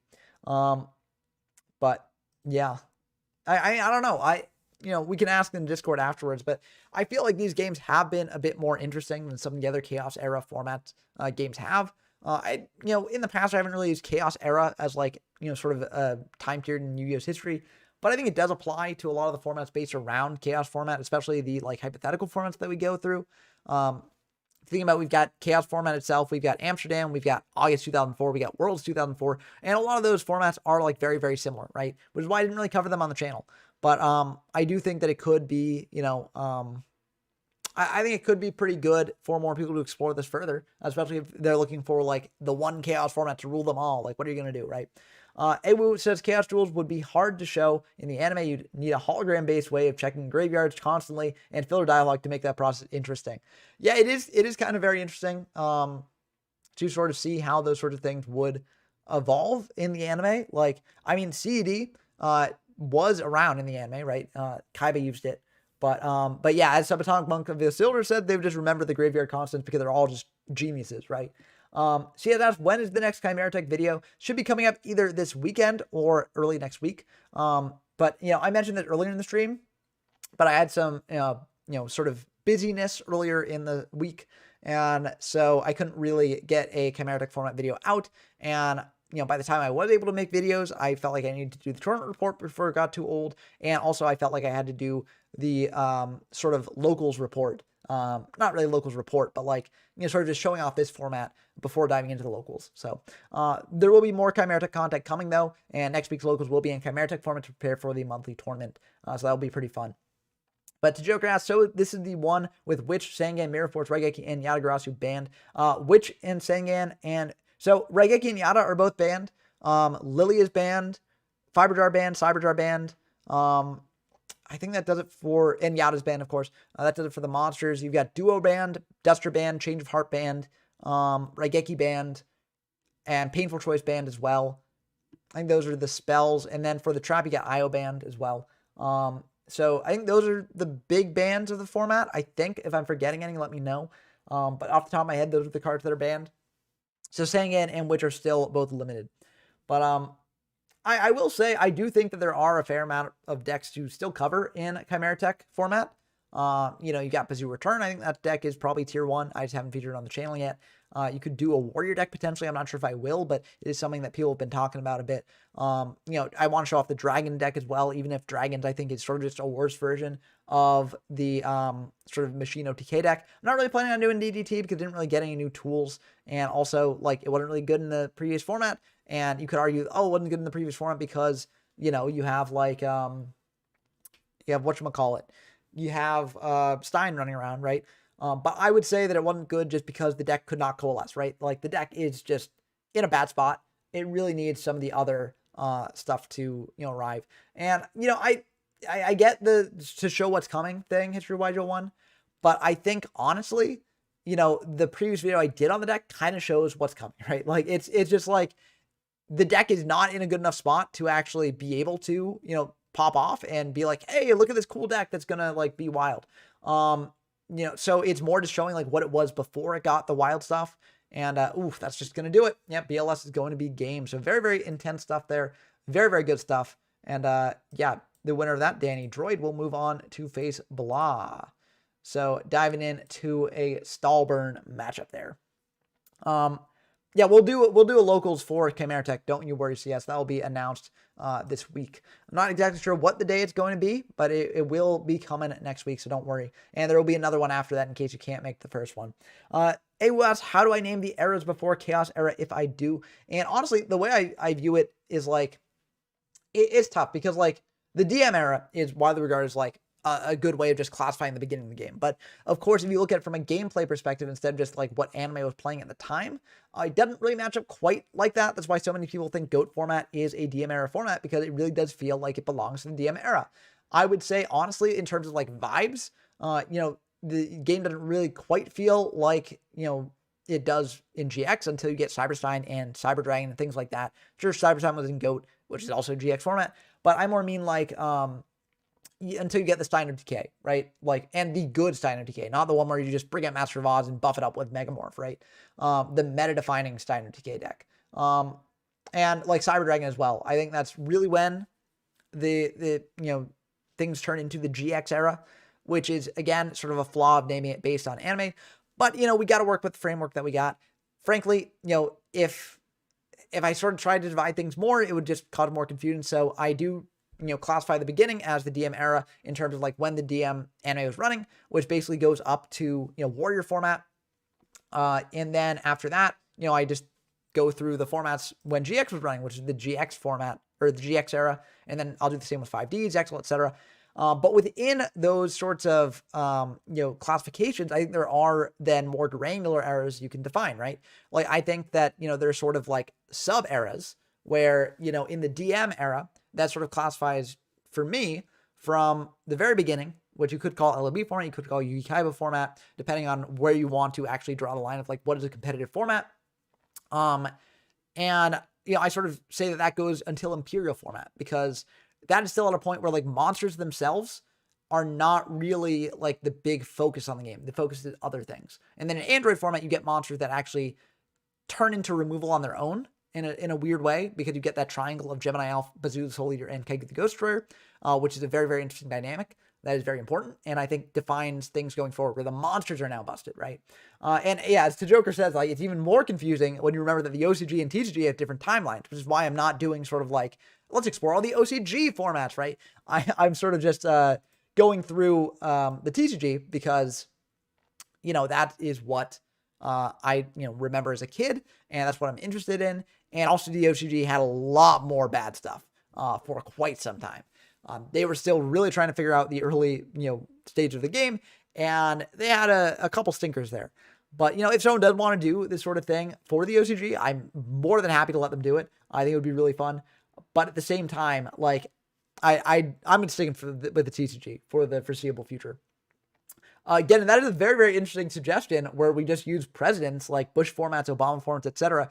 But it can get a bit awkward with like one-term presidents where, like, I mean, to be fair, like, like besides Trump, all I guess it's now Biden, we've only had two-term presidents for most of Yu-Gi-Oh's history. So then it becomes kind of weird because you get much shorter eras than other ones. I guess you could do like, Bush term 1, Bush term 2, Obama term 1, Obama term 2, things like that. But then that gets kind of weird. And also, if we name it after presidents, then it, basically invites people to get political. And, I think political discussion has its place, but I also will say that, in the YGO from Zero Discord server, I generally don't let people talk about politics. Not like I'm not trying to come across as like, a censor or something like that. But basically what I mean is that like, I try and keep politics separated from the game, because like politics can get very, very serious. And I'm not saying that political discussions aren't important. And I'm not saying that like you shouldn't like learn about politics and do all that stuff about politics. But like at the end of the day, I do think that like different parts of life do need to serve different roles in your life, right? And I do think that like, if people use Yu-Gi-Oh as a distraction from all the serious stuff going on in the world, I don't want to then turn into not a distraction. And yes, you could argue like, is it ethical to, be distracted from these serious things going on in the world? But I mean, I am not going to make that ethical judgment for people, right? I'm going to, allow them to have sort of like just an escape from all that. And if future generations judge me for that, or if other people judge me for that, that is your prerogative. I'm not saying that you can't judge me for that. That is just what I'm doing, right? Man, that got much more serious than I intended. Sorry for getting so serious there. But anyway, I think it's important to lay out my reasoning for that sort of thing. And again, I'm not saying that political discussions are not important or that you can't have political discussions. I'm just saying that for me personally, I try and separate it for people to sort of have the game be an escape for them if they want it that way. But, back to the eras thing, I do think that like, while the president's thing is neat, also it makes it too American centric, I think. But yeah, I mean, I don't know, like it's sort of the way that, I mean, I'm probably not going to be a historical figure big enough to judge on my ethics, but like, Every generation judges previous generations for their ethics, right? And I'm not even saying that's a bad thing because, like, frankly, like, I'm not going to defend some of the things the previous generations did because they were pretty awful, right? But I will say that, like, it is a thing that happens repeatedly throughout history, and it's something that I expect to happen to our generation as well, right? It's going to happen. And all we can do is try and live the best life that we can live in the present according to the morals that we have and the ethics that we have. And we can try and just, sort of live the most, I don't want to use the word righteous because righteous sort of has connotations now where people are like, oh, you're being righteous, you're being like preachy, you're being whatever. But I do think that like, all we can do is try and live our lives the best we can to try and do the most good in the world that we can, right? But to Joker asks, did anywhere besides TCG and OCG have any alternate formats? That's a good question, honestly, to Joker. I think that some of the like Asian English formats were alternate because I know that they got like paleos at a weird time. China has a different format. Okay, yeah. So that's sort of in the same realm, same geographical area. So yeah, there's some interesting stuff going on there, and that would also be cool to explore. Again, I'm probably not the one who's going to be doing that, but it is something that like, someone can do, and I think it could be fun. Yep, Europe also has potentially a different start as well. People have done some research into that, especially like Europeans over there as well. So that's something to look into too if you're interested in that. But yeah, it's kind of interesting just seeing all the different start points that people have, and people can definitely go into those. I would actually encourage people to go into that if they're interested in it. But yeah, I mean, this really has turned into philosophy from zero. Alvaro Martin says, and it's something that would be an interesting channel, like just starting at like some of the earliest philosophies and just tracing it forward from that. But the issue with that is that like then you have divergent branches of philosophy, right? Like Greek philosophy is very different from like Asian philosophy, right? And I mean, it's tough to really say like, okay, let's do it from zero, see how it evolves in a linear path, because it doesn't evolve in a linear path. You have the different traditions that evolve under different paths, and then eventually like things start to mix and converge at different parts of the world, learn from other parts of the world, and sort of adapt different parts of things into other things. But it would be a bit tough to do. But yeah, it would be very, very interesting there. Okay. Oh, can pre-Socratic atomism compete? Demosthenes is just in shambles right now. Or was it Demosthenes or was it like Democritus? There was someone who was like who like came up with the idea of an atom, but it was like more of a philosophical concept than like a scientific concept. Like a lot of like old Greek philosophy is kind of along those lines. Like I think Aristotle like basically defined things in terms of like different, I mean, there's a lot of weird stuff going on there. Okay, it's Democritus. That's what it is. I used to know this stuff like the back of my hand. I was in like Quiz Bowl in high school. And so like, I knew all these like different factoids and stuff. Because I was also like the kid in Quiz Bowl who like, if my team did have a knowledge gap, I'd be like, okay, I can just learn that. I can fill in that knowledge gap. And no one in my team really knew philosophy. I didn't really know philosophy either, but I was like, okay, I'll just do it. But yeah. So that was a fun time in life though. I enjoyed that sort of thing. But yeah, it's a bit interesting. Yeah, Quiz Bowl gang, rise up. Oh, I mean, Quiz Bowl was really, really fun. I think Quiz Bowl's a blast. Unfortunately, like college Quiz Bowl was just like on another level for me. I did it for a little bit, but it was so tough. And yeah, academic decathlon is also a really, really cool thing as well. Slightly different from the Quiz Bowl that I did, but I had friends who did it, and it was very, very awesome. My high school didn't really have it, but it's a really, really cool thing in its own way. And yeah, honestly, adult life needs more buzzers, as Awu says. Jeopardy should not be the only place where they have those sorts of things, and neither should bar trivia. Honestly, I think that like bar trivia is great, but like it's just the different ways that they construct questions in Quiz Bowl and like in bar trivia is just like there's an itch that's not quite scratched for me. But yeah. Ooh, bronze at North Texas Meet. That's really cool. Yeah, that's actually really impressive because Texas is a big region. So you have a lot of different powerhouses there. And I knew someone who was in the Texas academic decathlon like circuit. Like I'm not sure if it's a circuit, but like I knew someone from that area who did academic decathlon at a high level. And it was like, from what I heard of them, it was really intense and really, really cool stuff. So that is a big accomplishment. So be proud of that. Yeah. Yeah, and it's funny, the poll wrapped up at 50-50. I realized I forgot to end the poll, so maybe that was some people after, the game had been decided. But still, very, very cool stuff there. Sorry if I'm not really, like, focusing too much on this game. It's just that stall burn, like, there's not much to discuss in the game plan, right? Like, it's either the stall burn deck has floodgates or they don't. Like, I can say, like, something about what Danny Droid has or doesn't, but, like, at the end of the day, like, a lot of times it's either do they have the out, do they not have the out, right? And I could be theorizing, like, oh, maybe they have this out in hand that they're saving for this thing or that thing or whatever. But at the end of the day, like, there's not much I can really do besides that, right? So I'm just letting that play in the background for that.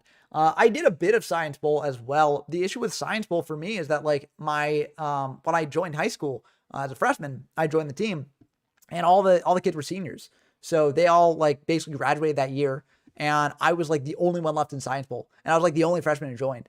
So I didn't really know anything there, and it was just it basically fell apart because I could not, sort of hold the team together by myself. It was basically just me as the team. But still very, very cool stuff there. Spell Canceller, yeah, Spell Canceller is another bit of degeneracy that this deck plays. It's a machine, so you can bring it out under Rivalry, shuts off your opponent's spells like MST and Heavy Storm, etc. And yeah, if Danny draws a Heavy Storm, that's going to be very, very good for them. I mean, Gravity Bind is pitched, which is kind of interesting, but Gravity Bind is also not limited in this format. So, you can play multiple of it. But yeah, it would be great if Danny draw a Heavy Storm here. That's what they did last game. So if they do that, that's pretty good. Looks like they've just got a Knock, Spy, Faith, and Witch in hand. And yeah, Boganian, a very, very interesting monster. Basically 1300 attack, 1000 defense. Says once per turn during your standby phase, inflict 600 damage to your opponent. So yeah. Blah is generally known for playing stall. I mean, you could argue, like, that they've got some variety, but generally in most of the formats that, we've been covering, they do play some variation of stall or burn or something like that. So I would call them as, like, a stall duelist, but, they probably have a different view on their, on what they play and things like that. So, every duelist has the right to define themselves, as what they want to be defined as, right? So yeah, and this will deal 500 as well, because, yeah, it's once per turn during your standby phase, so that will indeed go through there. But yeah, rough stuff indeed. I mean, that's probably a Witch or a Spy set, I would assume. Yeah, generally, as Gannon said, they either play Stall, Burn, or Win. That's generally what they play. And there comes the Spell Canceller, so shutting off that. Yeah, that's rough. I mean, they do have some ways around this, but it's not looking good for them. Yeah, it's really not looking good for them. I mean, one thing they can do is they can bring out, like, Witch of Black Forest, attack into the Spell Canceller, and just search out something to, get over the Spell Canceller, but that does mean that, like, that other backer has to be non-live, right? Which is a bit of a tall ask. So it looks like Israel White one just passing back. I think that makes sense. You don't want to attack into the set. Is this before Road Decree prize card? Road Decree is indeed legal here, as Gennon says. Road Decree was actually released in a tournament pack, so I guess, yeah, kind of prize card, yeah. It was released in TP, I want to say 5. I want to say tournament pack 5. But that is indeed legal here. Yeah, speaking of releases, I went on this big tangent because, like, we were talking about different eras of the game's history. I never quite finished that. But yeah, Decree would be a great, great card here. Oh, is it 4? Okay, it's 4 there. But yeah, Gennon says, yay, I was banned. Blah says, hold my beer. Yeah, I mean, that is sort of I mean, listen, Stall Burn is going to be in formats, right? People will play Burn. As long as there are Burn cards to be played, people will play Burn, right? Even if it's not the best thing in the world, even if it is sort of a cheesy strategy, what have you, right? People are going to lob things at Burn all the time. But, it is a strategy people can play, Different people enjoy different things about the game. Some people enjoy playing Burn. They can play that. But, it sort of is what it is. Like, we sort of talked about earlier how, like, for locals, it's a bit awkward because you don't necessarily want to extend locals, like, for too much longer than people expect it to go, because then you get situations where, like, well, I was available for 2 hours. I thought that would be enough, but now it's, like, going on 2.5 hours, and then it's a bit rough. But, oh, yeah, Spell Canceller is basically IO at home, so that's pretty good there. And it looks like they're going to be taking 500 from that Nightmare Wheel there. Rough stuff. That Spell Canceller could be pretty bad here. Of course, there could be some traps that History of Wydra 1 has to deal with this, but what did they search? I missed what they searched, but yeah, go ahead, Blazon. I'm always down to answer a deep cut question. especially when you get gameplay like this to commentate. So there definitely is room for that sort of thing. Okay, it looks like Danny's saying wait.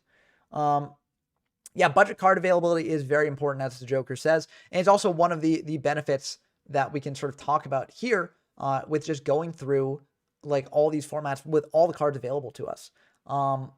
So, I think that, oh, it looks like they searched Warrior Lady off which is illegal. You can't do that. So it looks like they're going to search there.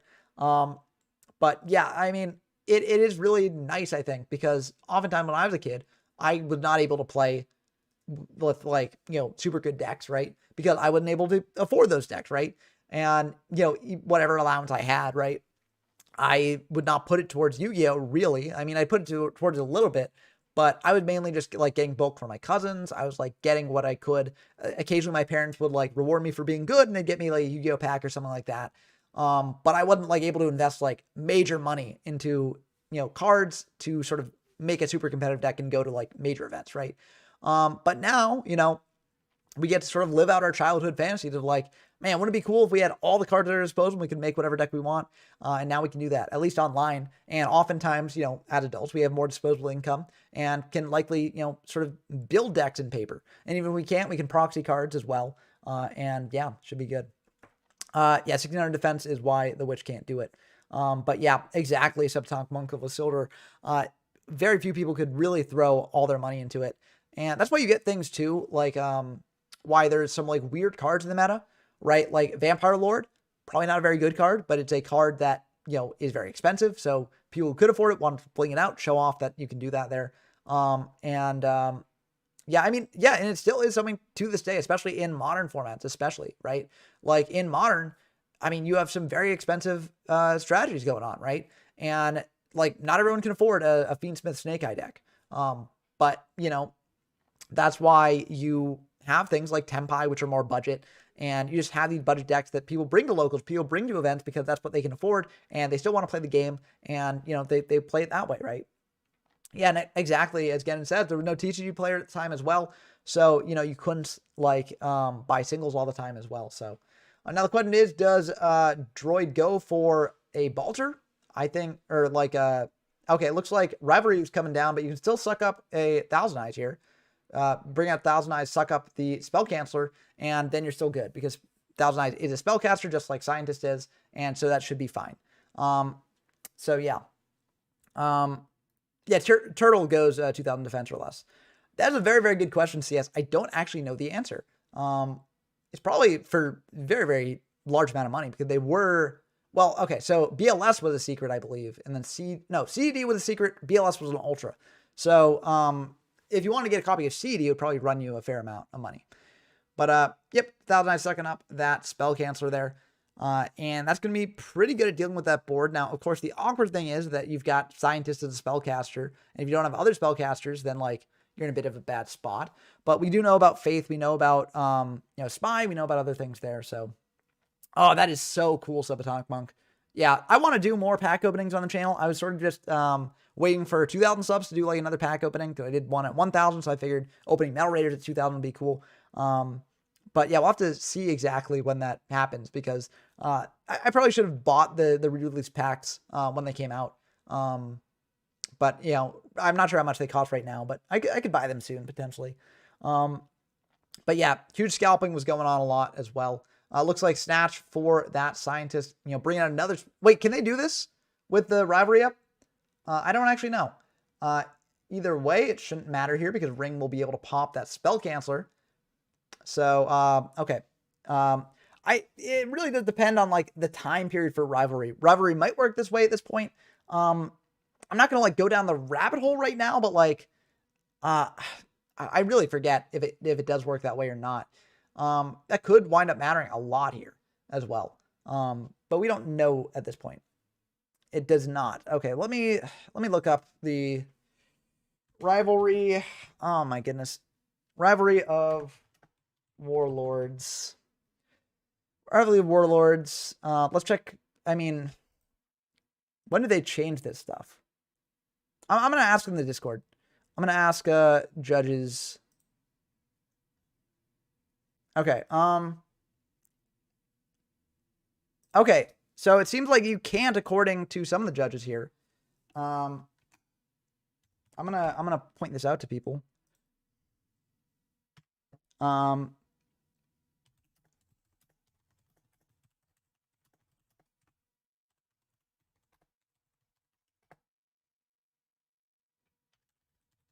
just gonna check. This is important, I think, because if yeah, it's interesting. Yeah, History of Rivalry would also, yeah, as Sobodog Monk says, History of Rivalry is very good, just like History of Last Will was very good for GOAT format as well. Yeah, it's like a timeline thing, right? Because Rivalry is switched back and forth so many times over the course of the game's history.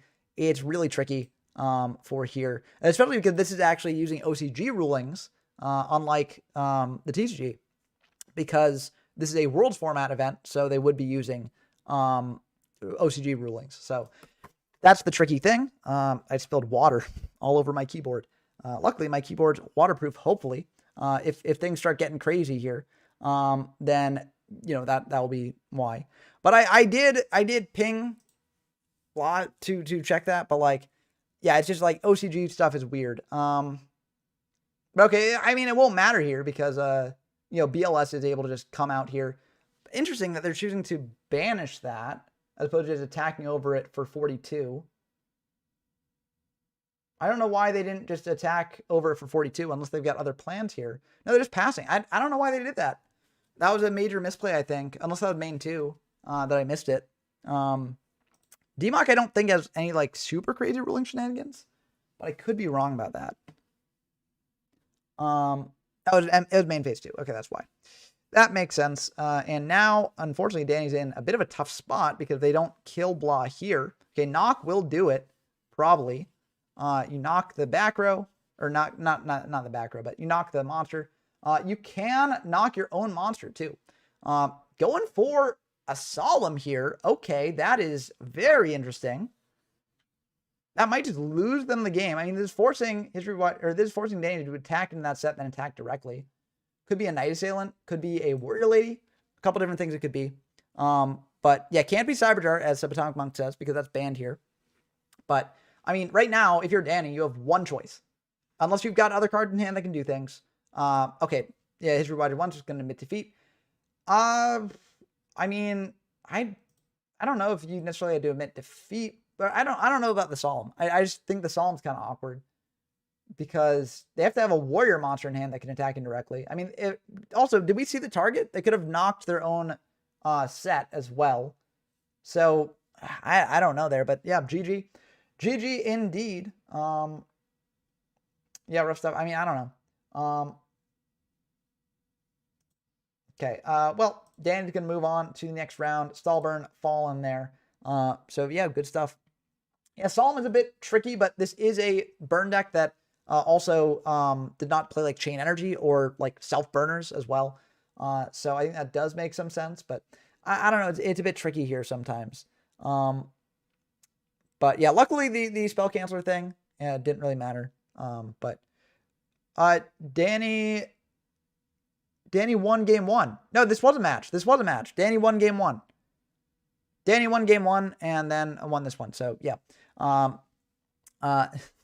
Jamaican loses this match, unfortunately. Yeah. But yep, that will be 2 out of 3. But yeah. Okay, that's going to do it for this one. Oh, CED was also in rotation. So yeah, that would have been turbo the end of the game. Yeah, so that's it. Yeah, because they don't have 1,000 left, but they could still just bring out that. So, or no, they couldn't under rivalry. So yeah, it didn't really matter there. I don't think, but I think the knock was yeah, I think the Solemn was a mistake, right? If you don't Solemn there, they lose to the Nightmare Wheel next turn, unless they're knocking their own guy. If they're knocking their own guy, then you don't really care too much. I mean, yes, like, I mean, it depends on the set, I guess, but like, I don't know, it just seems kind of a weird spot to concede there. You could have let it play out a little bit longer. But anyways, we're going into the finals match between Danny Droid and Dumptruck, 2 formidable duelists here that have played in a lot of these locals in the past. So, yeah. Yeah, into an out-of-memory error. I mean, again, they could have been knocking their own monster. If they knocked their own monster, then Nightmare would have fallen off, and then it would have been probably still Danny's game. Like if I was Danny there, I would have knocked my own monster, and then I think you win like 9 times out of 10.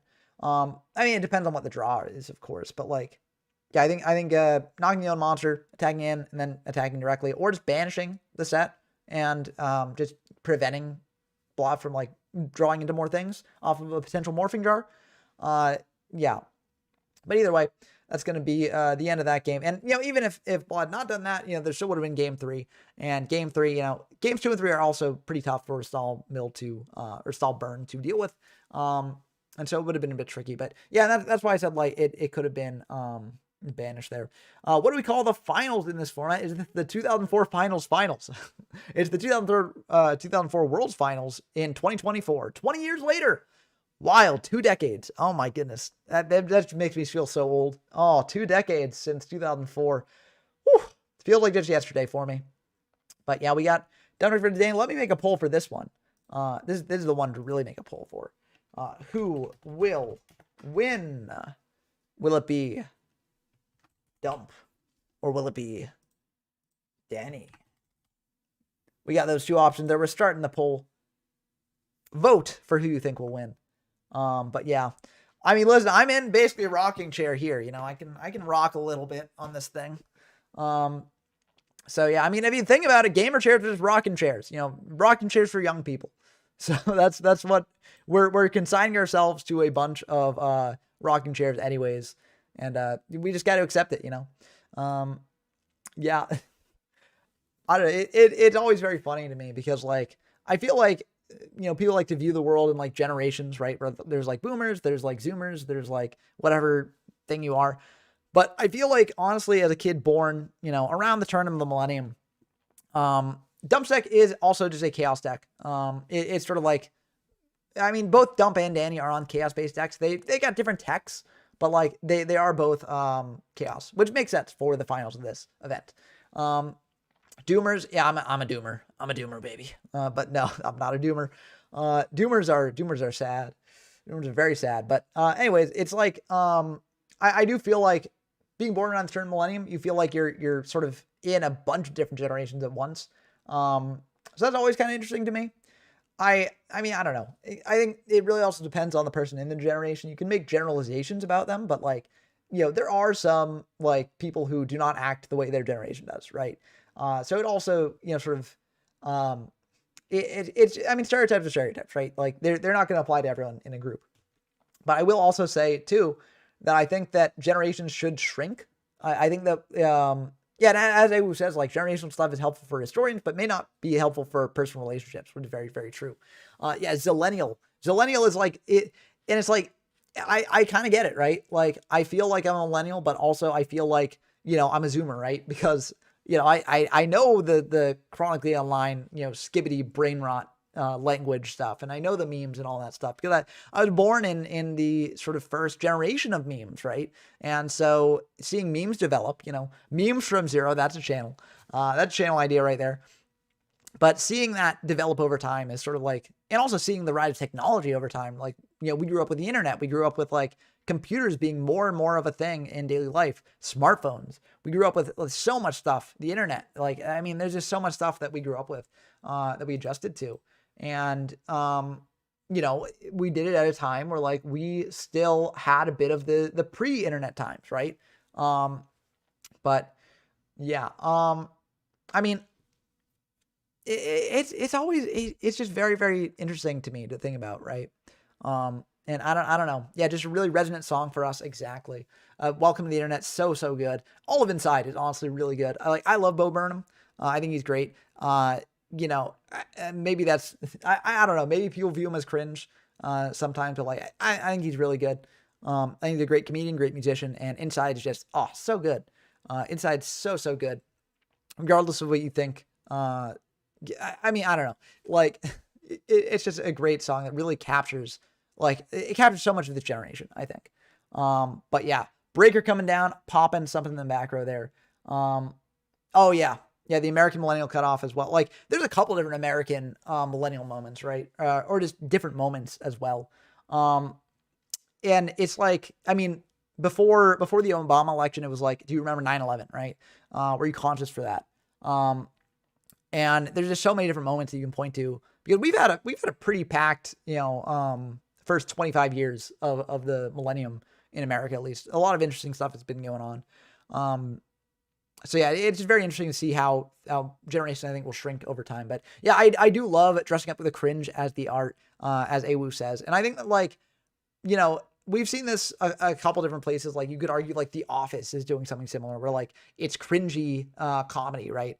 And you're supposed to cringe at it and like relate to it, right? And that makes it art, right? But I do think that, like, what's the name about Bo Burnham is that, like, he's like dressing up the cringe as pretentious art in a way, right? Like, not making it a secret that like he is being somewhat pretentious here, right? And that can turn people away, right? Because people generally don't like pretension in art.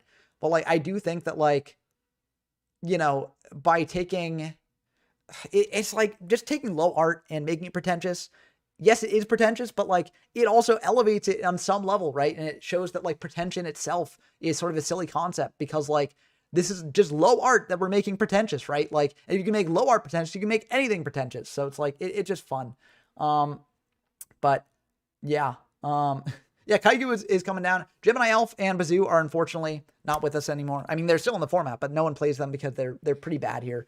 But yeah, it's pretty cool. But yeah, as Subatomic Monk says, art does that often, and I just love to see when it does happen like that. Diddy is a new film coming of age in 2008. It seems cool. I've seen the trailer for Diddy, and it seems really good. Like, it seems like something that's right up my alley. So I do want to check it out at some point. I'm not sure. Is it out yet? Okay, it looks like it was so that they watched it a couple days ago. So it seemed like it's out. So I do need a good movie to watch. So I'm gonna check that out at some point. Maybe not this weekend, because I've got a pretty busy weekend overall, but maybe next weekend that would be fun to do. But yeah, I mean, I do love, like, especially because now like coming age movies are like for us as well. Yeah. Thank you, Zacharody and Cheese. I am indeed Ben from YGO from Zero. Yeah. But you're a big fan of me, but I love seeing your comments whenever they pop up. So, count me a fan of you as well. So yeah. World formats are very, very cool. And like, it's like interesting because, again, like, I don't really cover the world forums because they sort of fall like out of the sort of linear timeline that I'm trying to set up. But for these locals, I think they're really fun to do. And so I'll be revisiting them in locals in the future as well. So it should be good. See, the thing about me is that I'm really bad at tonal languages. I'm just really bad with tones. And I know it's a skill issue on my part. Like, anyone can learn anything. That's something I firmly believe. But it's like very tough. And I've made so many of my friends who know Chinese like very, very sad whenever I try and like say like xie or like thank you at a Chinese restaurant. It is just I'm not really good, but I'll try it. Okay, so like, don't sneeze. So it's like kind of down, like don't sneeze. Don't is it sneeze. So it's like down. So like DD. Is it like that? Like DD? Thank you. Yeah. See, like the thing about shizhia, I always get in my head about the tone. The thing about that is that like that is the thing that I've said the most. So it's the thing that I'm probably best at. But I'm really terrible at tones. And Mandarin seems like a really cool language. Just like tones for me, it's just like keeping track of them and listening to them as well. It's just so tough for me.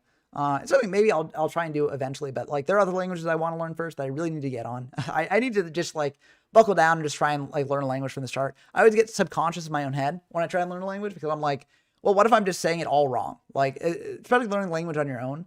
I know that there are like programs and stuff to learn it with like other people, right? Like adult learning classes that teach different languages and stuff.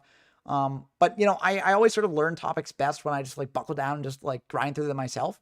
So it's a type of learning that I'm like less used to. But I really do want to learn other languages.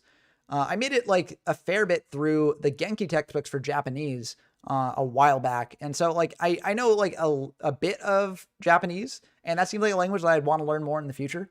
But yeah, see, I'm not a polyglot yet. Eventually that would be fun. I know various things in like a bit of languages, but yeah, I try and be like a jack of all trades. I may wind up as a master of none, but like, I think that there's so much stuff to learn about in the future. that I try learning it. So, but yeah, CD has hit the field. Oh yeah, and this is a Bush format, as we talked about earlier. So relevant to that. And the CD will be reborn, and that'll just be the end of that game. Reborn, crazy top deck there, but when you get into the top deck mode with the CD, it can definitely be a bit interesting, yeah. But yeah, I mean, Chaos Boss Battles are very, very cool. But yeah, it is a bit, everyone wants to see the upset. Everyone wants to see the deck that like is not really as good, like wind up at the top and win the whole thing. But I do think that like, yeah.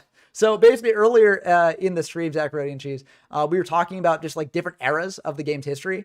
And we were talking about how like, the anime classifications, while they are, something that everyone recognizes, it can be a bit awkward because things like GOAT format, RGX formats, but they feel like DM era formats. So like the lines get a bit blurred there.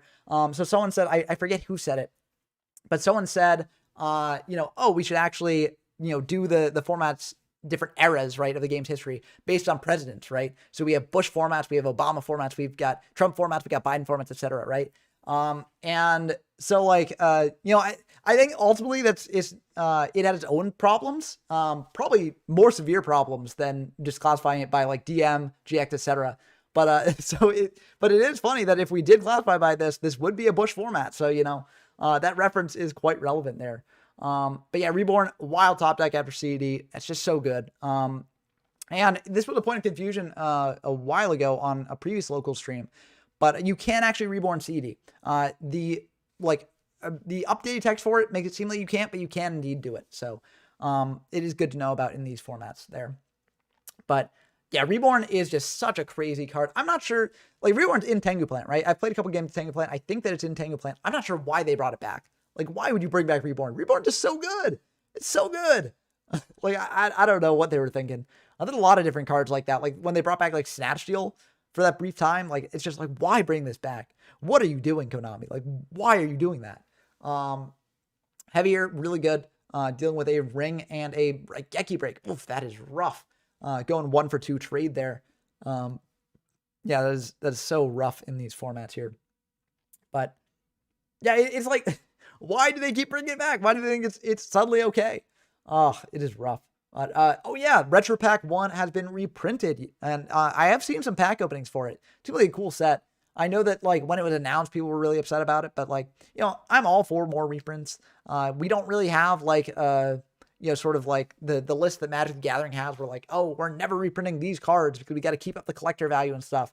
Like we've never really had that collector's market. We have had it for like a little bit, I guess. Like I guess Air Neos is probably the card that is sort of shadow banned from getting reprinted. So will, probably be the closest thing to that. But there's like no guarantee that any card in the game will ever get reprinted or not get reprinted. So, it is kind of nice to get those reprints every once in a while.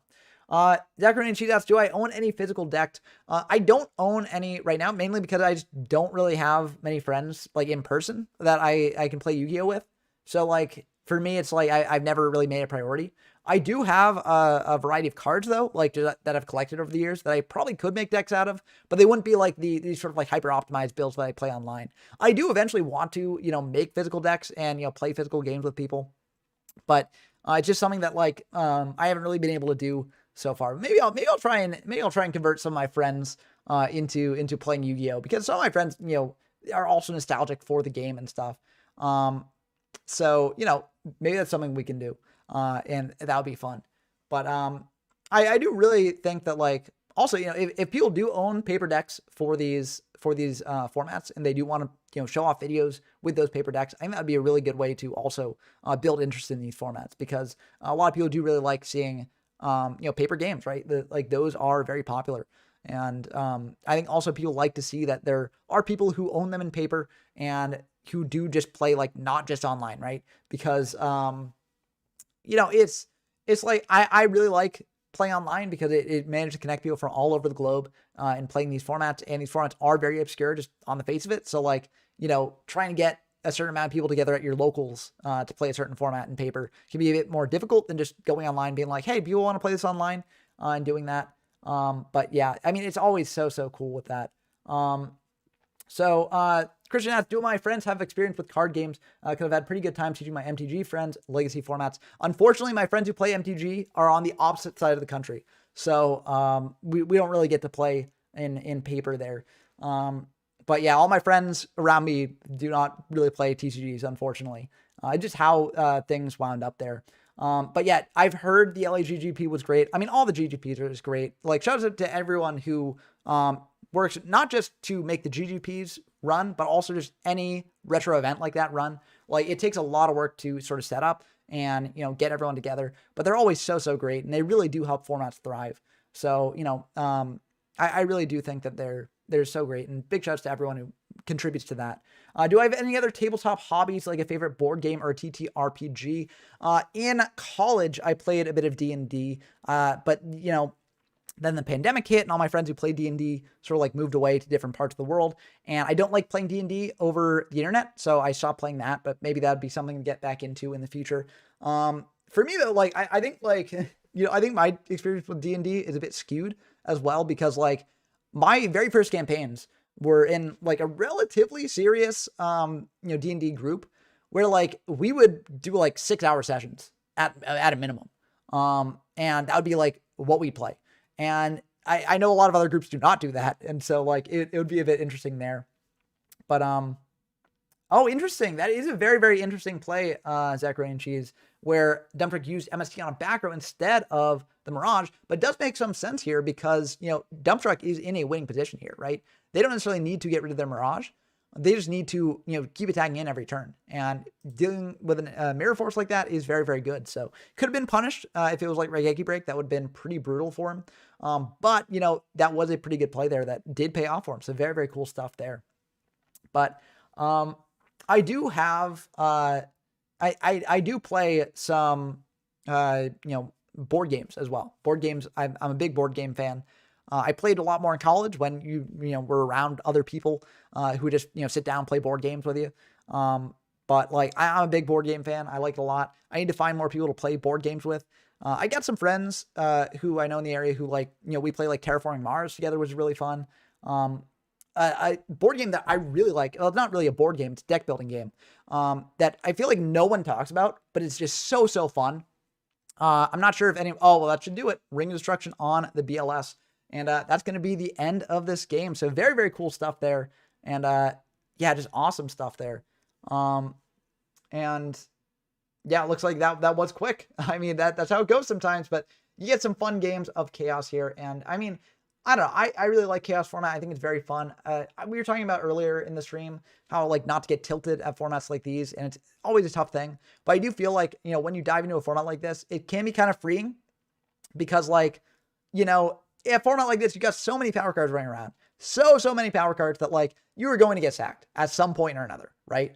So, you just got to go into it and like, like let yourself go. Be like, okay, well, if I lose, I lose. It is what it is. But yeah, Dump Truck is a locals demolisher. This is, I mean, they've been going for a long time here. Like super huge thing. Like they've got a big streak.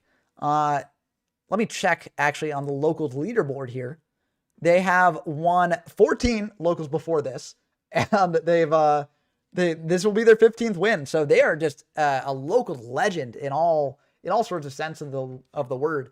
But very cool stuff. Big shouts to them for winning another one here, especially in a format like this. It can be very tough to win this sort of thing. But yeah, very cool stuff. And that's how the poll voted. They voted 58% for Dump and 42% for Danny. But they were vindicated here. But very cool stuff. And yeah, I mean, just very cool stuff. I'm glad, I got to show this off for y'all out there. Hopefully you give it a try if you're interested. If you are interested, head on over to the YGF from Zero Discord server to get games in this format and other format that I featured on the channel. Also, if you want to join in the next locals, you can head there as well. Before I end the stream, I just want to mention the board game that I was talking about because I don't want to leave it on a cliffhanger for people who are like, what is the game that you're talking about? Shards of Infinity, really fun deck building game. I liked it a lot. It reminded me a lot of Commander and Magic, not necessarily because, you're going in with like crazy decks and commanders that you really like, but because, it's sort of, you're attacking other players and you're sort of just maneuvering like, okay, you're the most powerful player at this point. We've got to gang up on you. And like, you've got to like sort of build your deck in a way that sort of maneuvers around that sort of thing. And it's really, really fun. We played it so much in my college friend group that like we sort of like, got as deep into the theory on shards as like people get into like the theory on Yu-Gi-Oh and stuff. And it is wild. It's Shards of Infinity. It has a couple different expansions as well. I would say all you really need, I mean, you don't even need expansions. I think the first expansion does improve the game a bit. After that, you get diminishing returns on the expansions, but the third expansion, or not the third expansion, the second expansion does introduce a fifth player. Normally, you can only play with up to 4, but with the second expansion, you do get a fifth player as well, which can also be very, very nice. But I do really like that game a lot. I think it's a blast to play. And I recommend people play it if you like sort of deck building games, one, and also sort of like maneuvering between other players, negotiating like, you know, who to attack and stuff like that. It's just so fun. So highly encourage people to check that out. It is on Steam, but that's just the first sort of expansion. But maybe in the future, maybe we can get a Shards of Infinity stream going. That could be kind of fun. But either way, I hope that you all enjoy that if you check it out. I hope you all enjoyed this Locals. And, you know, again, if you want to check out the format itself, head on over to the YGF from Zero Discord server. But that's probably going to do it for me. I hope that you all enjoyed it as always. Like, comment, subscribe, do all the YouTube stuff. And yeah, I'll see you all next week for Chimera Tech, which should be a lot of fun. But I hope you all have a great weekend, and I'll see you next time.